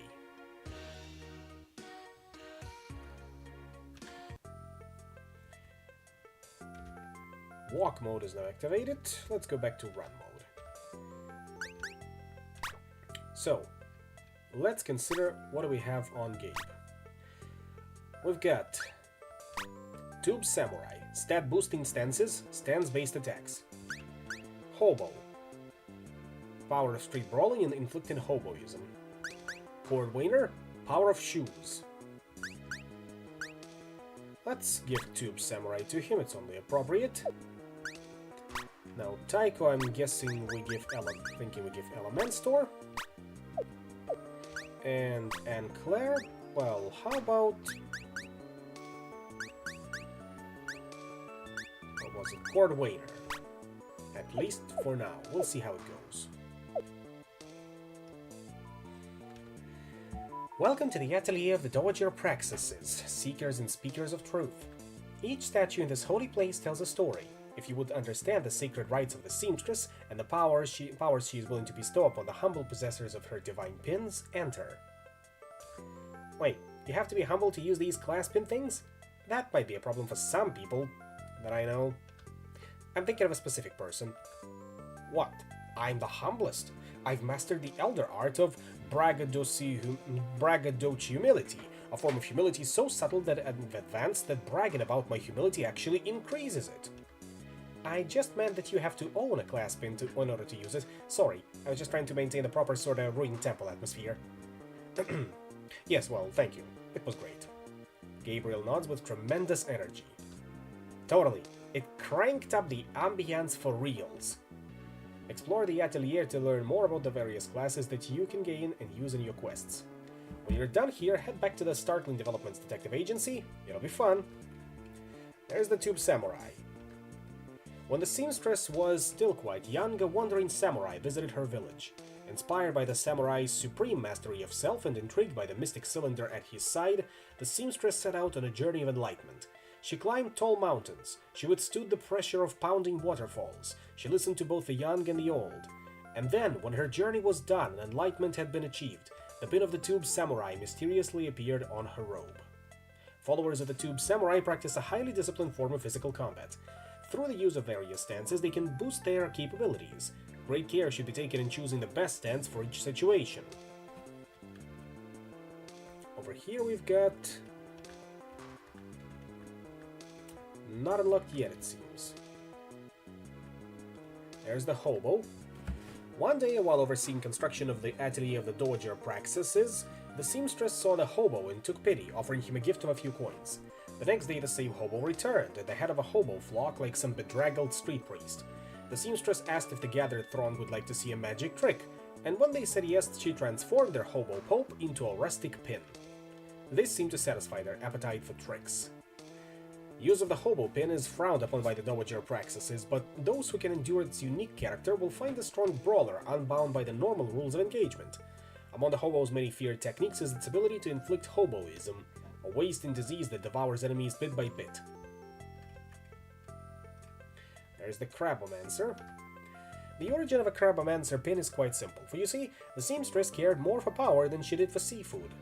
Wielders of the Crabomancer pin value defense over all else. In fact, they can even leverage their mighty defense as a weapon. Try and wrap your head around that. The statue retreats into smug silence. Gentlemen, a piece of advice. If you see a seamstress of the Dowager Praxises and you try to open the door for her, and then she says that she's got it, she's kind of a sorceress or whatever, so doors aren't a big deal, but you just stand there holding the door open in a sort of smug way, and you make her repeat herself, you should start running because she's probably going to turn you into a pin. This chivalrous pin has its uses though. Wearers find themselves inexplicably concerned with the well-being of others. That concern can manifest itself in a number of ways, from healing and assisting with their allies to ridding the world of evil with a well-aimed smack of a cane. That one's got to be Elementor. The story of the Elementor and his associated saga is far too complex and involved to tell within these walls. For the full tale, please read Epic Legends of the Hierarchs, the Elementor Saga, volumes -3 through volume Rainbow 25, part 7. Wizards. The short version. Elementors dominate the elements, and they then dominate other people with the elements they just dominated. If you like to burn, crush, drench, and whatever you do there, this is your pin.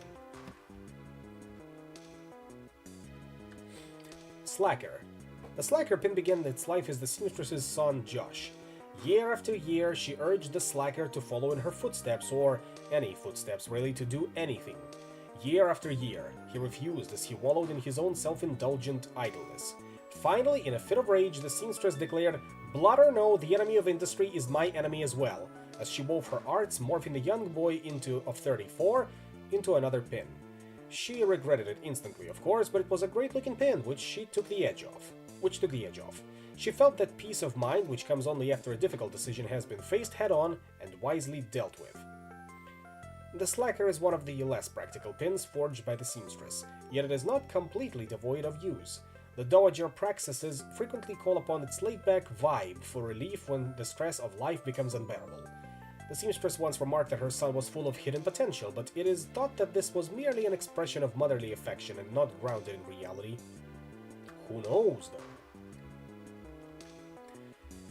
Cordwainer. I was given to understand my shoes would be ready by noon today. The seamstress. The Cordwainer pin bestows much more than just the ability to craft artisan shoes. Practitioners gain incredible speed, the ability to interrupt and slow enemies, plus shocking, deeply inhumane shoe-based attacks. You can probably notice a portion of this power in the dreaded La Chancla attack. And these pins we'll find a little later down the line. As you can see, they're not interactable just yet. So I won't spoil the surprise.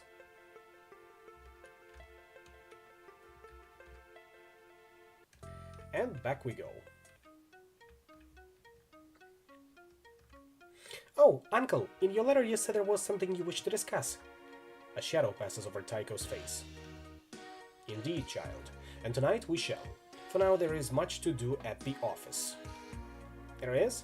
Yes, there is dust on things, mind you, and I won't stand for it. But there's always tonight then. Tonight. And Claire skips off, her massive wrench in tow.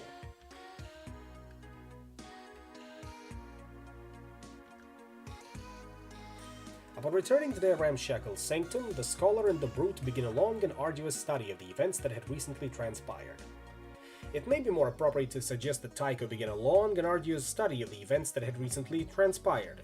Gabriel was thinking about getting a dog. Or maybe a cat. Briefly, the logistics of giraffe ownership are considered. Several days pass in this way. And then, one day, while Gabe and Tycho were trying out a new waterslide park, something happened.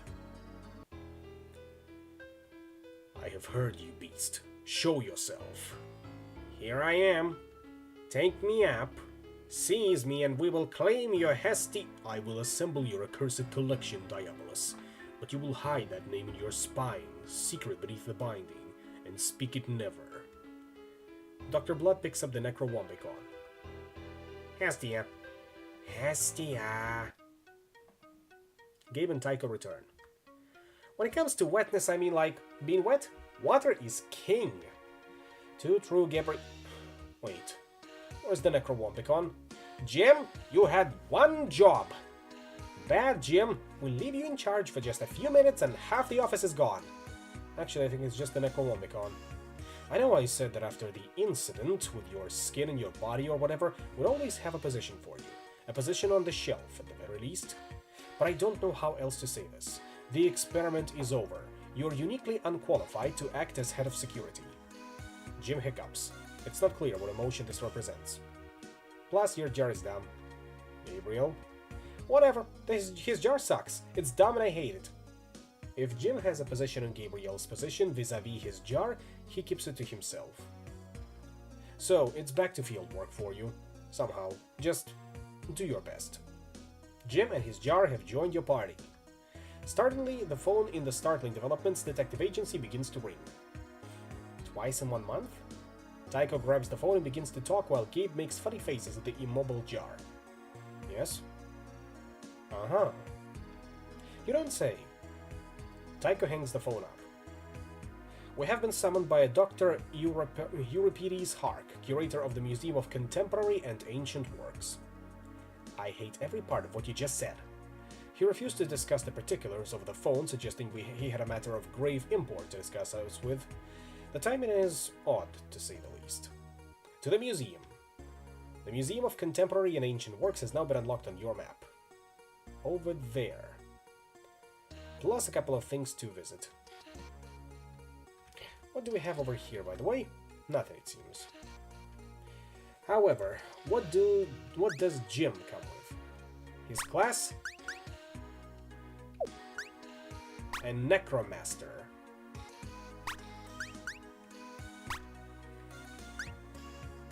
I think we can give him a gentleman pin as well.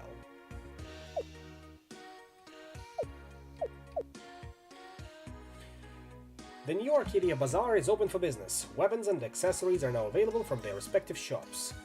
What's more, you can upgrade battle items in the item shop, increase their power, the number of uses, and... no, I guess that's it. So we got weapons, items, and equipment. Let's first take a look at weapons. The stall is immaculate, every heinous implement arranged just so. There is a sign on the counter which says Francisco Villaseñor, Death Merchant. The sign probably refers to the man behind the counter, arms folded, his jaw set. You have 5 minutes. We got even softer gloves, which you already have. Punchy things. Direct upgrade. Currently outside of our price range. But what is not is frontwards. Frontward is both a gun manufacturer and a handy reminder of where to point. Buy and equip. Anything else? Picture. Nothing refreshes like a thick glass of accursed ichor.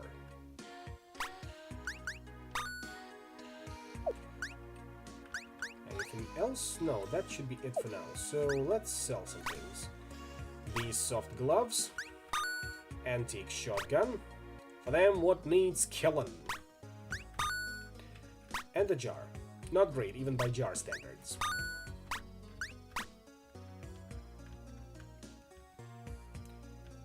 Sure, easy on the ichor. Whenever. What do we have in items? A child is tickled as Gabe rests an arm on the counter. A sequence of increasingly loud whomps are heard from the back until a man materializes from the curtain. Can turn people into clowns. I'm coming! I'm here. What's up? What's going on? I was thinking we could buy stuff. Yep, might as well. So, potion effects up. Currently outside of our price range, or potion uses +1. We'll take that one. And finally, equipment. The first thing one might notice about the wares in this stall is that everything, virtually everything, has at least some blood on it. It's hard to notice much else after that. Gabriel picks up a gruesome bike seat with 2 fingers. Puts it back down. This one's nice. Where did it come from? Oh, you know. We both know where it came from. No refunds, no returns. Around. And what do we have here? Magic ring. Strength regimen. This should go on Gabe. And alternatively, health regimen. Shows how eating aquarium gravel can increase hit points. Otherwise, ooh, these are pretty nice. But we'll go with strength regimen. A brief pamphlet about why you are weak and how shameful that is.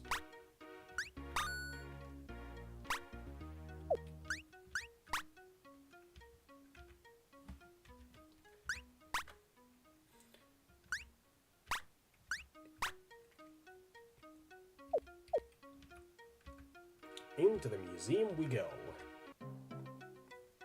Museum of Contemporary and Ancient Works.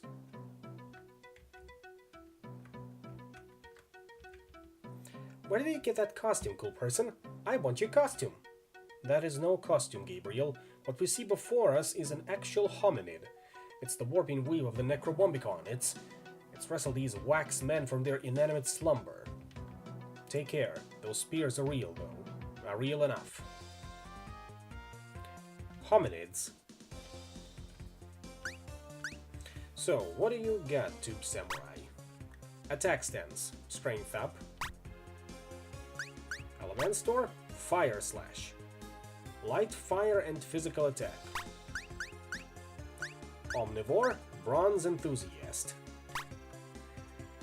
And Jim. Necromaster. Dark blast. Medium dark magic. Revive. Heals and revives ally. Berry. Light earth magic. For the gentleman we got Self-starter. heals and purifies itself. We can go with Berry. I could even say Berry Delight.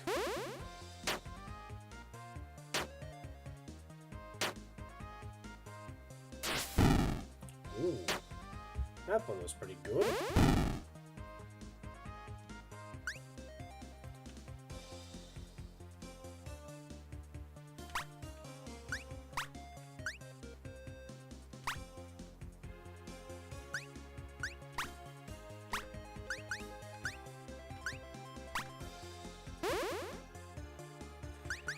And some self-starter on yourself before you expire.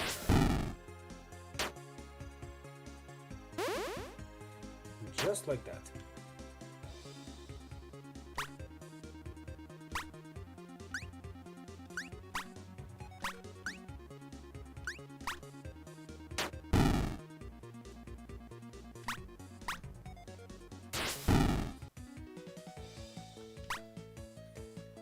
There we go. Tube Samurai is now level 5 and learns Strength plus 20, passive. Crabomancer now level 4 and learns Magic Shell. Hobo now level 4 earns Strength plus 25, passive. Jumpman is now level 5 and learns Magic Resist plus 30 and Revive. Cordwainer is now level 4 and learns Speed plus 25, passive. Slacker level 4, Elementor level 5, Magic plus 25, and Northwind. Too many class pins and not enough slots to equip them all in? Not a problem. Class pins that are not equipped will still earn XP and levels, albeit at a slightly slower rate. Oh, and don't even try to equip the same pin on multiple characters. That way leads to madness, i.e. you can't do it, and if you try to do it, you'll just remove the pin from the character who was wearing it previously. Just as we thought. Do not touch. As vases go, Gabe gives it about a 7.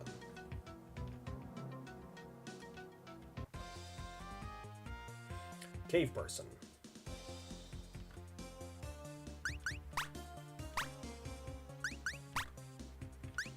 Northwind, light wind magic, but I think we can still go with Fire Slash. Respects your unique beams. Oh, that's nice. What is not nice is you jabbing me.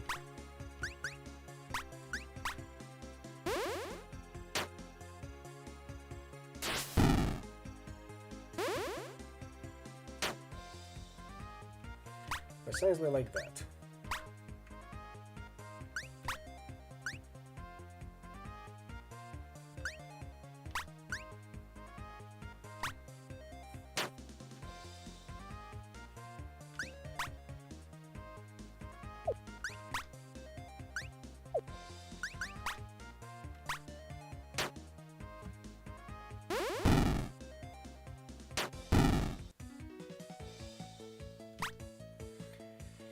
Let's see, Tube Samurai level 6, Director's Cut, Crabomancer level 5, Hobo level 5, Gentleman level 6, learns Magic plus 20, Cordwainer and Slacker level 5, Elementor level 6. Oh, here's another one. You! An interesting fact, Gabriel. Her hair is the precise shade of Hellfire, and I'm in a position to know. You know her? Yes, in every sense. Gabe doesn't really get it. Indeed, Mr. Brahe. What are your manners? Aren't you going to introduce me to your associate? Gabriel, this is Moira Zozen. She was, that is to say, we were, when we were quite young, i.e. we were married. I know, try and imagine it. What? You never told me you were married. There's a lot to discuss in a given day, Gabriel. I try to confine our discourse to the crucial topics. How's Claire? Good, I hope, despite your best efforts. That one gets through. His face hardens. What brings you here, Moira? Still workshopping your gumshoe act? Yes, I know. Regular old human mysteries. Not enough divination for your eclectic tastes. Do you deny the existence of savage, otherworldly forces? Not at all.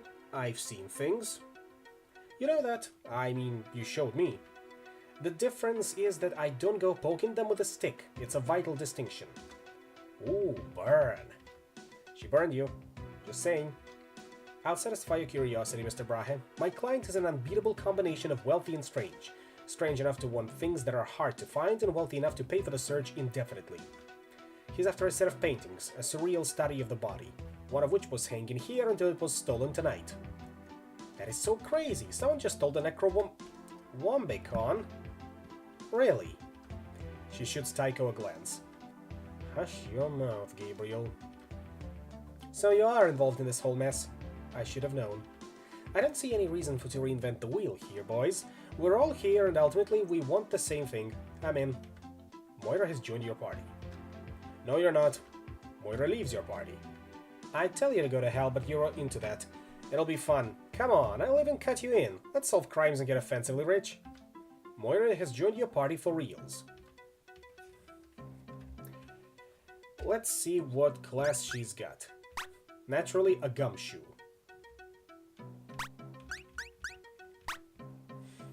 I think for this one we can give her the hobo class.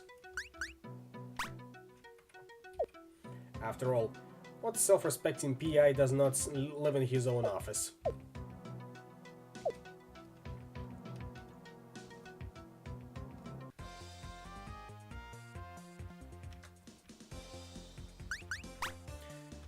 Director's cut. Medium attack requires attack stance.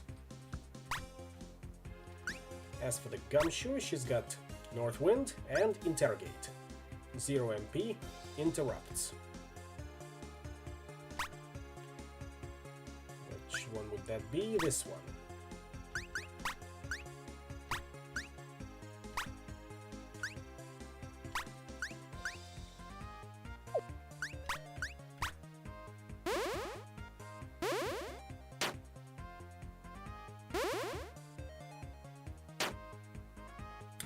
Almost got you.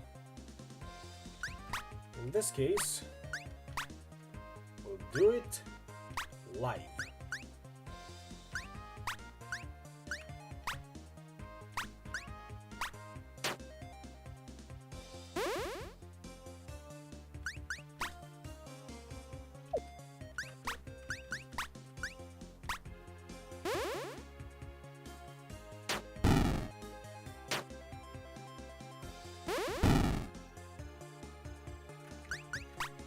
Call of the Hobo. Inflicts hoboism. Maybe a little too late for that. Spare change. Spare change. That's usually how it goes.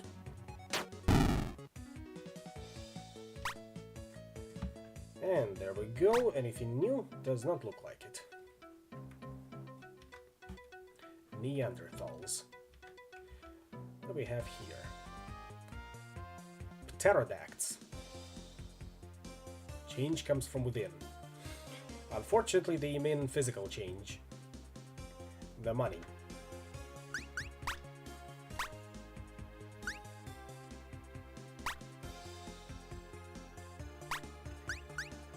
Tiny claws, no good, no helpful. Claws too small.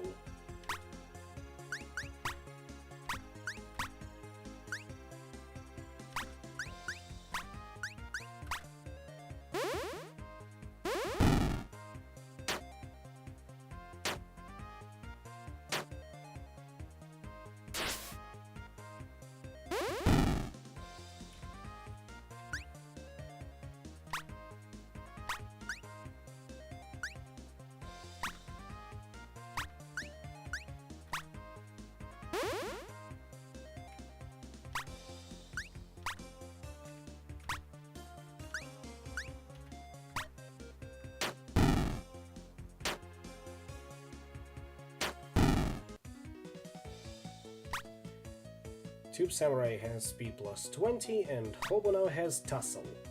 German has Charming. Elementor got Ice Slash.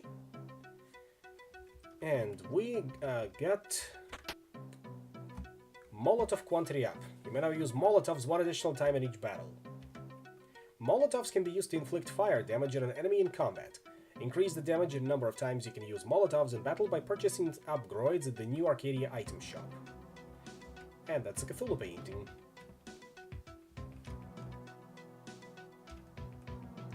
As any self-respecting museum in a Lovecaftian universe would have. Some abilities, like many of Moira's, have the ability to interrupt the enemy. Normally these abilities will push the enemy back slightly on the time bar, but if you use one when the enemy is between the command and act parts of the time bar, the effects will be amplified and the enemy will be pushed back a great deal. Give Interrupt a try in the next battle. Well, we kinda already did. I believe that's Henry VIII we got here. And the Statue of a Thinker. Special battle condition. And another thing. Interrupts effect more effective. Yep, the Thinker.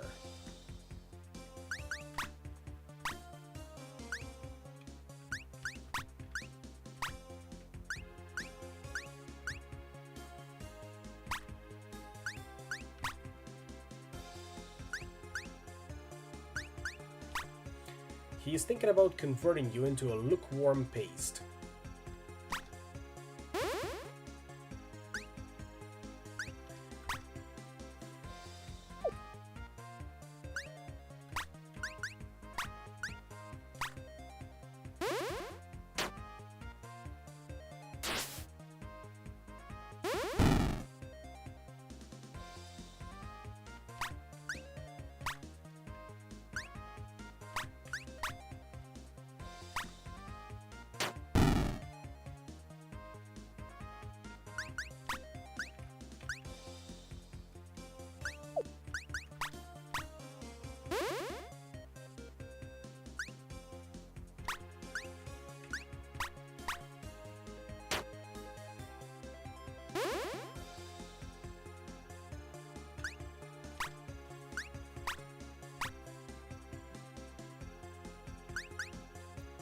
How much was it for the director's cut? 2 MP. Precisely what I was looking for.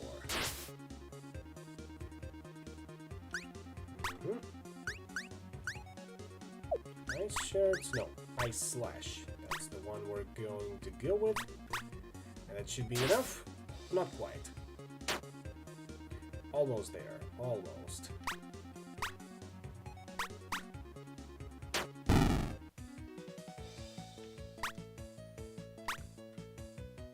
Cordwainer now learned Bootstrap. That's it for now. A suit of inanimate armor, or rather, animate armor by now. And over here we've got Hammer Time. Adds interrupt to the attack command. 2 anuboids and 2 hominids. I can't believe we're dealing with the ancient furries. Then again, we're in a museum. Of course there will be ancient furries.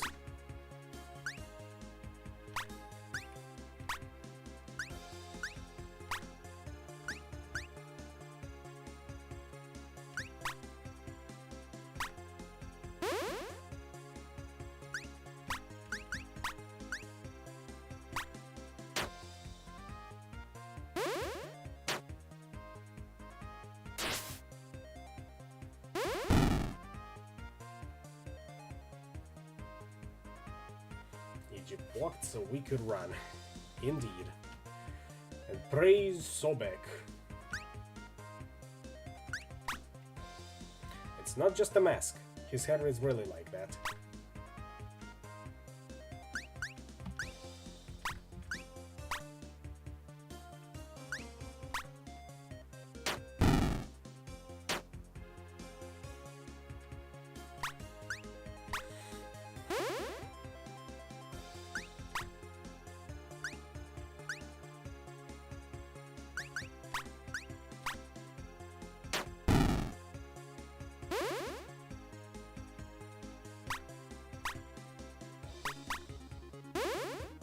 Skirocco, eh?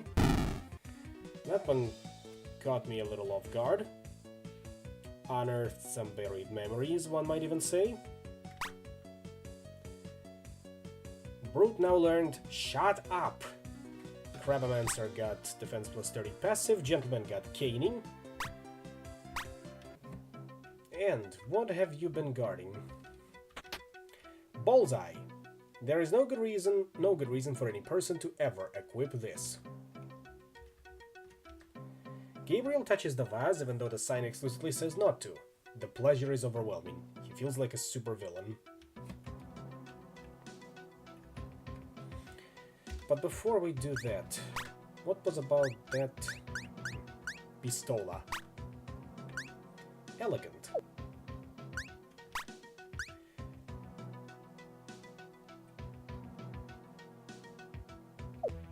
How much does everyone has in terms of defense?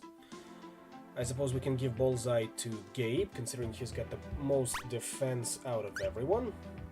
But that will require giving Strength Regiment to someone else, which I am not a big fan of at the moment. So we'll see how that one goes. In the meantime, let's get back to it. And by it, I of course mean fighting this suit of inanimate armor. Aegis. I guess I was wrong. Those are ancient Greeks we're dealing with. Also Potweilers.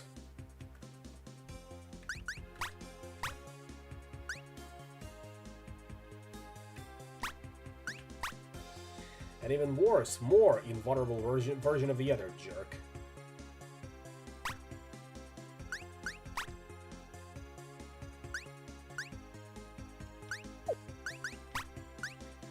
These pots came up on the mean streets.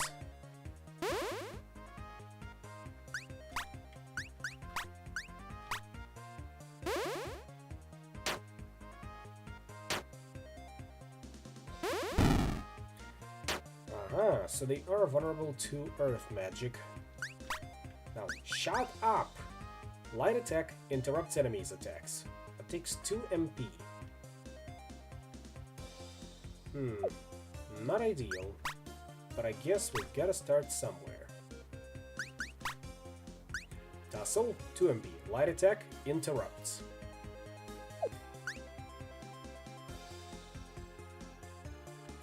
Oh, we can use it now. And of course, Aegis is resistant to regular attacks. That should have been self-evident.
Very good so far.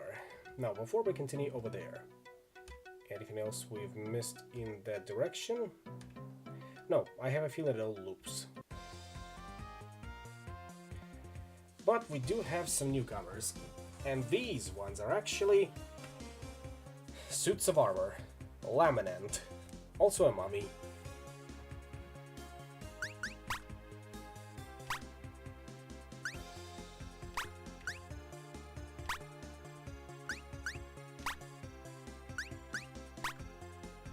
How about a fire slash? Caustic vomit is bad because it's caustic and also vomit.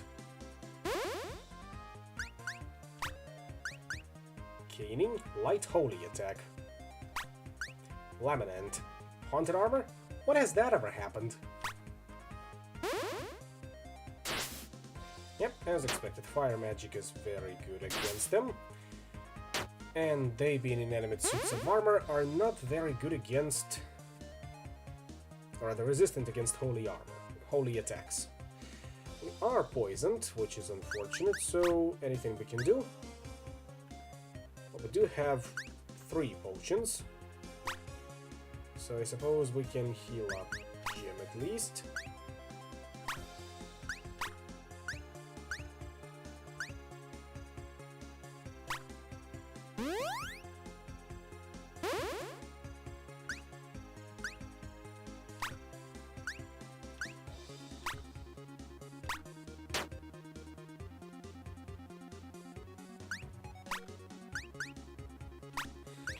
How about berry?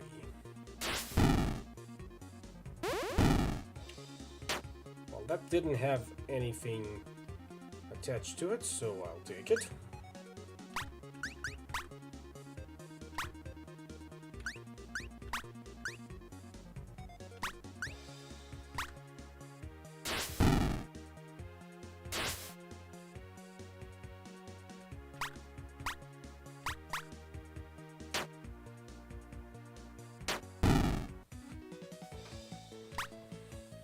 Cordwainer got Repair, and Elemenster got Berry. Another attack that Necromaster has. Anything in here? Does not look like it. Derpasaurus. See, regular old Ankylosauruses. Or Ankylosauri.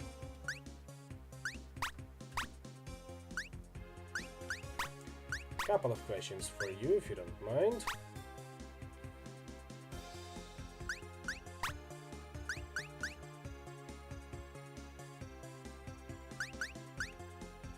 Let's see if dinosaurs are cool.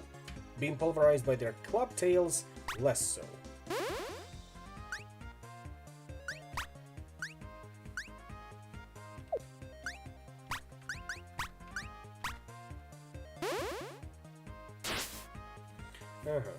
Not fire magic.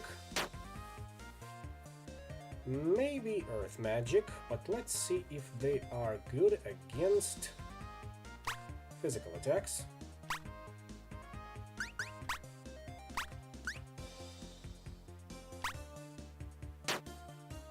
Yep, resisting physical attacks.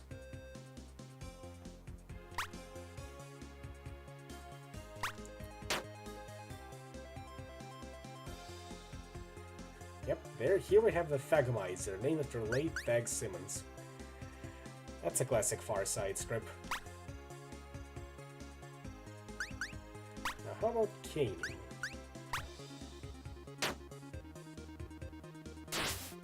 Holy attacks also don't do much against them.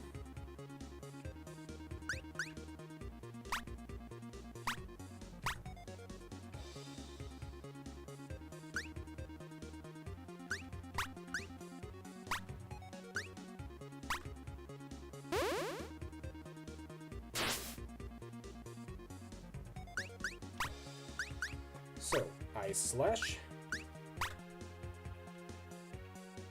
And I'm thinking we'll go for at least a self-starter. Heals and purifies self.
Brute now got Breakthrough. Necromaster got Cold Skeleton.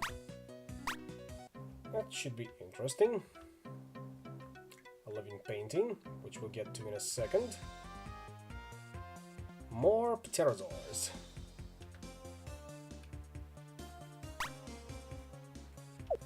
So, Breakthrough. Medium 3 MP. Medium attack ignores enemy's defense. Uh-huh.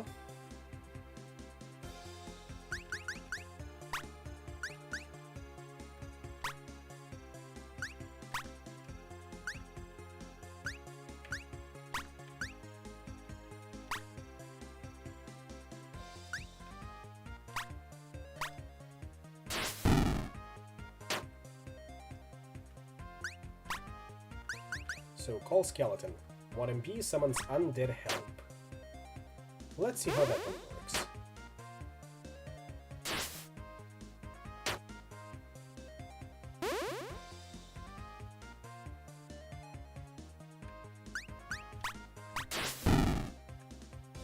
There it was, skeleton friend.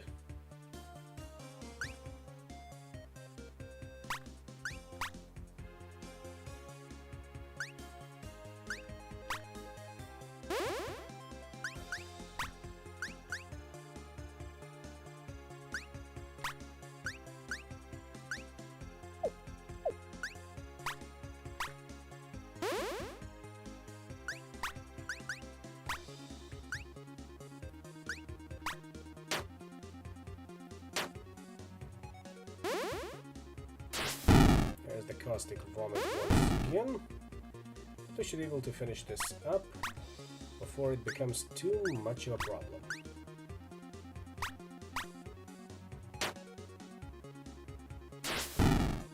Like that. Living painting, just like in that one game. I think it was called Ib. I say, of course, just like that one game, but I know precisely what kind of game Ib is. I think we can go for a little while longer, for about 15 more minutes, and then we'll have to call it for the night. Special battle condition, enthusiasm. Enemies are faster. 3 theropods. They haven't bred raptors, but they did come to life. Intelligent pack hunting reptiles with knives in their feet? Rad.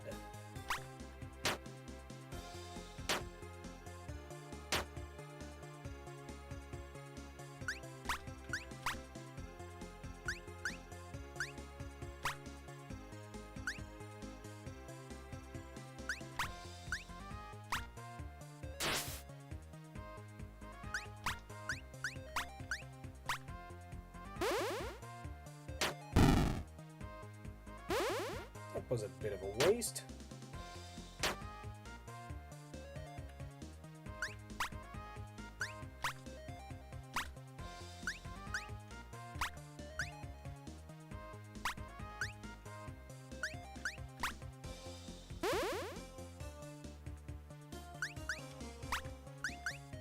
I slash it is then.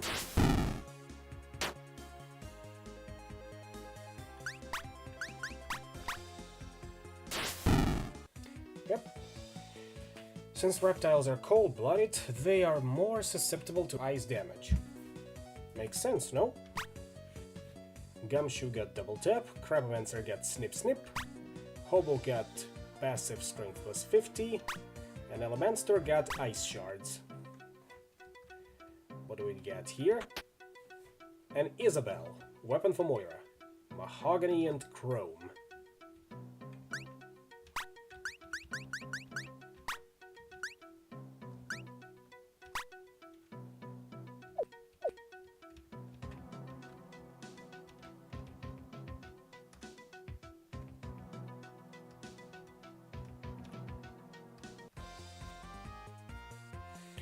Paintifex, huh?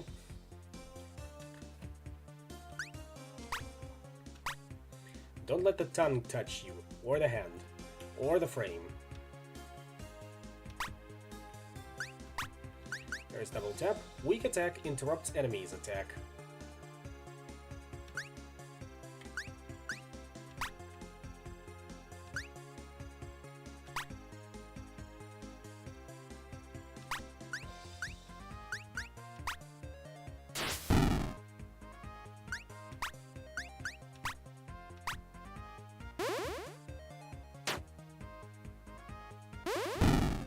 Supplies the existence of a Paintifex Maximus. I'm sure we'll encounter it at some point in the game. Or not. Because we are treading in uncharted waters over here. And I am very cognizant of what we're about to witness. In other words, I've no idea.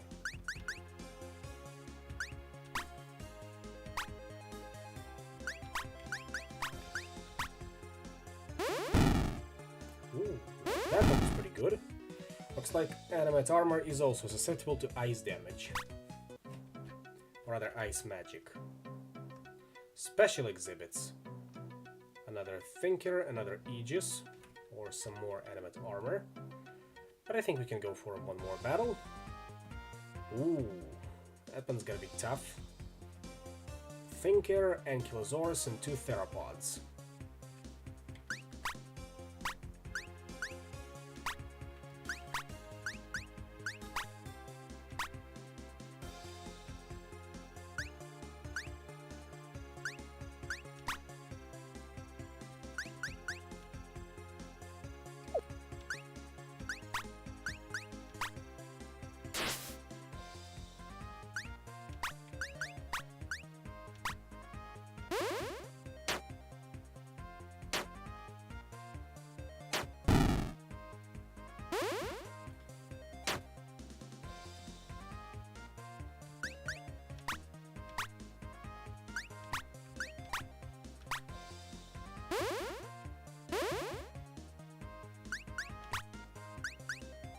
So, Ice Slash on Ankylosaurus and Berry on Theropod. Should be good enough.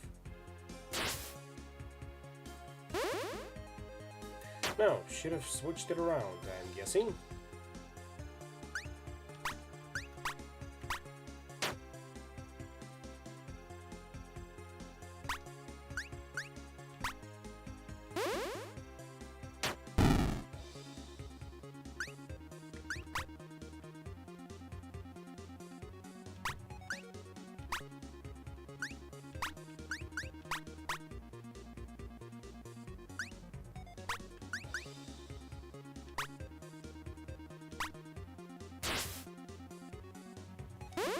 Still resistant to fire attacks then. A little bit unfortunate.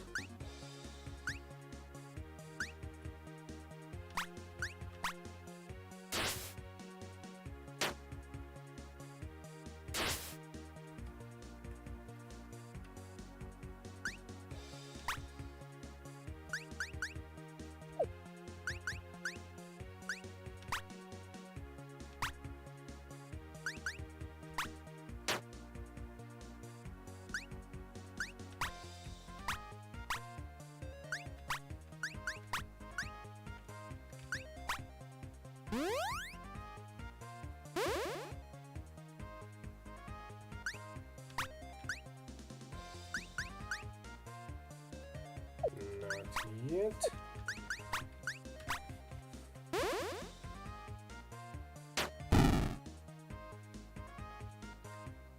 Still almost done here. Almost. Just gotta apply some final touches.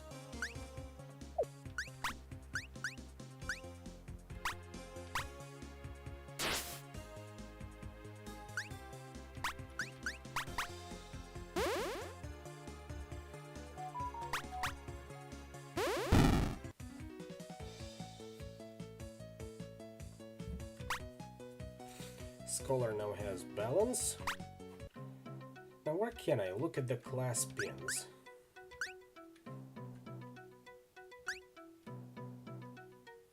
Our hairy heroes currently have $1,061, which they will probably spend on some kind of magic junk for Tycho. Gabe says museums. Hates museums. He says they're dumb and not cool. You still have to go.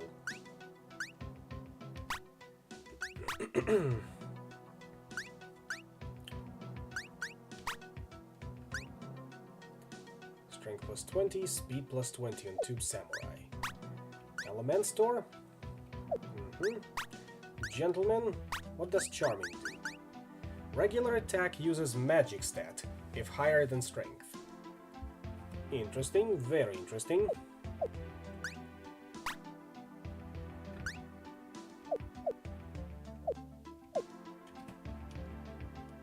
Final Vase.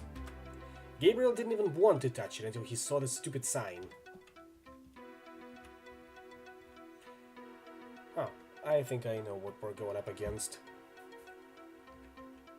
Special battle condition, Perforator. Regular attacks, pierce defense.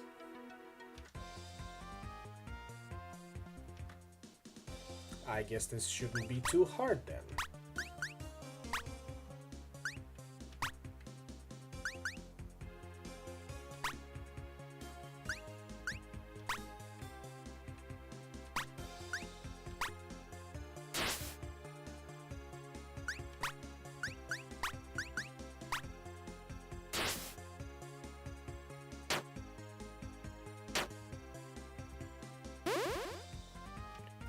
Still, best to use magic, it seems.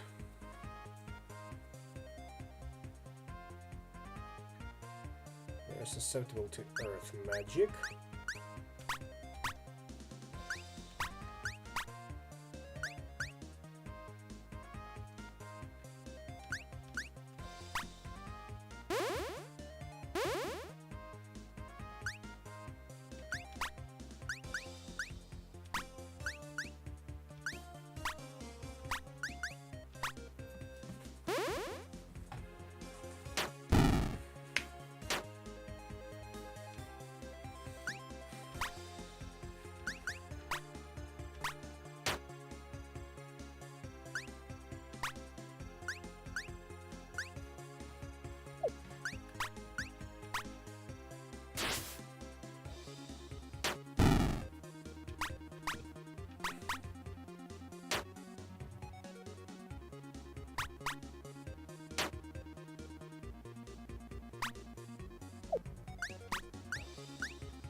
And there we go. Cord waiter now has polish. So, here we are. Is there a Tyrannosaurus Rex in a tuxedo trying to look inconspicuous over there? I'm not going to fall for it, Moira. We're sort of busy here, and I would appreciate it if... No, you're completely right. That is a T-Rex in a tuxedo. The Epochosaurus speaks into his watch. Cover's blown, Mum. It's time for Plan B. Yes, Mom, but he's a petty. The suit is new. Secret Agent T-Rex on the scene. He's got a license to kill, so better watch out.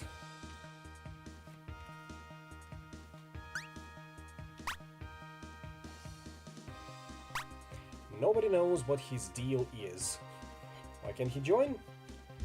Because he's an enemy and our party is already full at this time.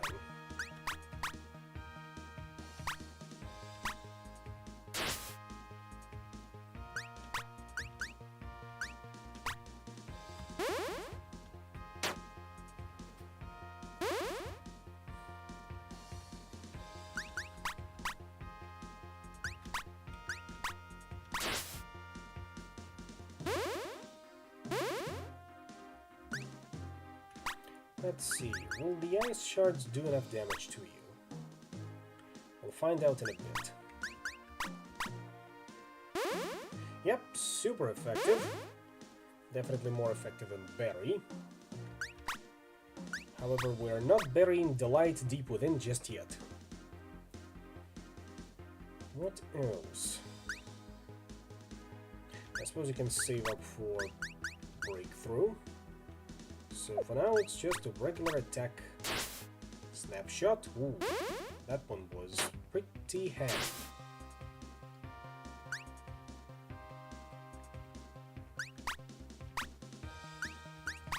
Self-starter then.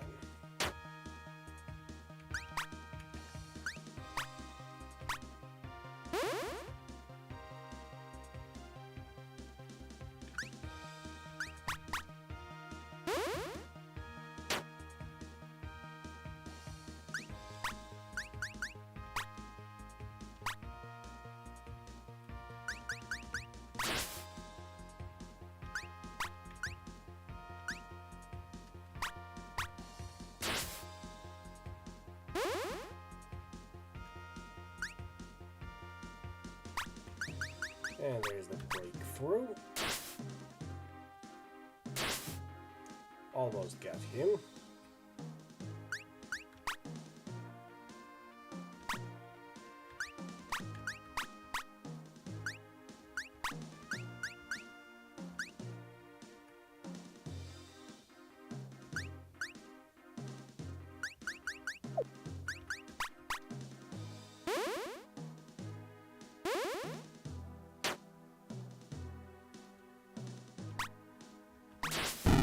And down he goes due to Skeleton Friend. Necromancer now has Absorption. I don't know what that one does. So, Absorption. Gain 1 MP when defending. Oh, that one's pretty good. And you are... Dr. Euripides Hark. You made quite the delay, gentlemen. Hominid trouble? Plus mummies and evil sort of Egyptian-looking dog things. I specifically recall a dinosaur. Jim makes an unintelligible rose-scented contribution. Yes, well, come. I have something to show you. Dr. Euripides Hark points to the giant painting of a skull on the back wall. It is not a poorly drawn painting. You know, if you're the kind of person who likes hanging giant skulls on your walls. So, the painting is back? Our usual fees still apply. No, whoever stole it left that ridiculous thing in its place. Modern, grotesque. The painting that villain, that enemy of man stole, it was an incredibly, beautifully, painfully old painting. How old? As old as a painting can be. Just so we're on the same page, your painting isn't the only incredibly old thing stolen in the last hour. What was it, if I may ask? The Necrowombicon. It turns up in the weirdest places. Spooky cover, but blank all the way through. People say something similar about the pieces in my care. It's a common enough mistake, Mr. Brahe. Thinking that a work has nothing to say simply because it has nothing to say to you. Uh-huh. Well, we'll keep a lookout for your painting. Mr. Hark, was it? Oh, and start a tab, would you? Hark House has been unlocked on your map. Looks like it's in a bad part of town. However, looking at the time, this is where we'll need to call it for tonight. First of all, however, Gabe walks on ahead a bit, and Jim thinks after him. Moira seizes an opportunity. So, why did you leave? You left me, remember? You'd been gone a while. All I did was formalize the process. He chews on that for a bit, and then... I thought you were what I needed, and I was wrong. I saw the writing on the wall. In my case it was hieroglyphics, but still. He manages a weak smile, but she ain't buying. Tycho had to leave her. And we'll leave it at that, for now at least.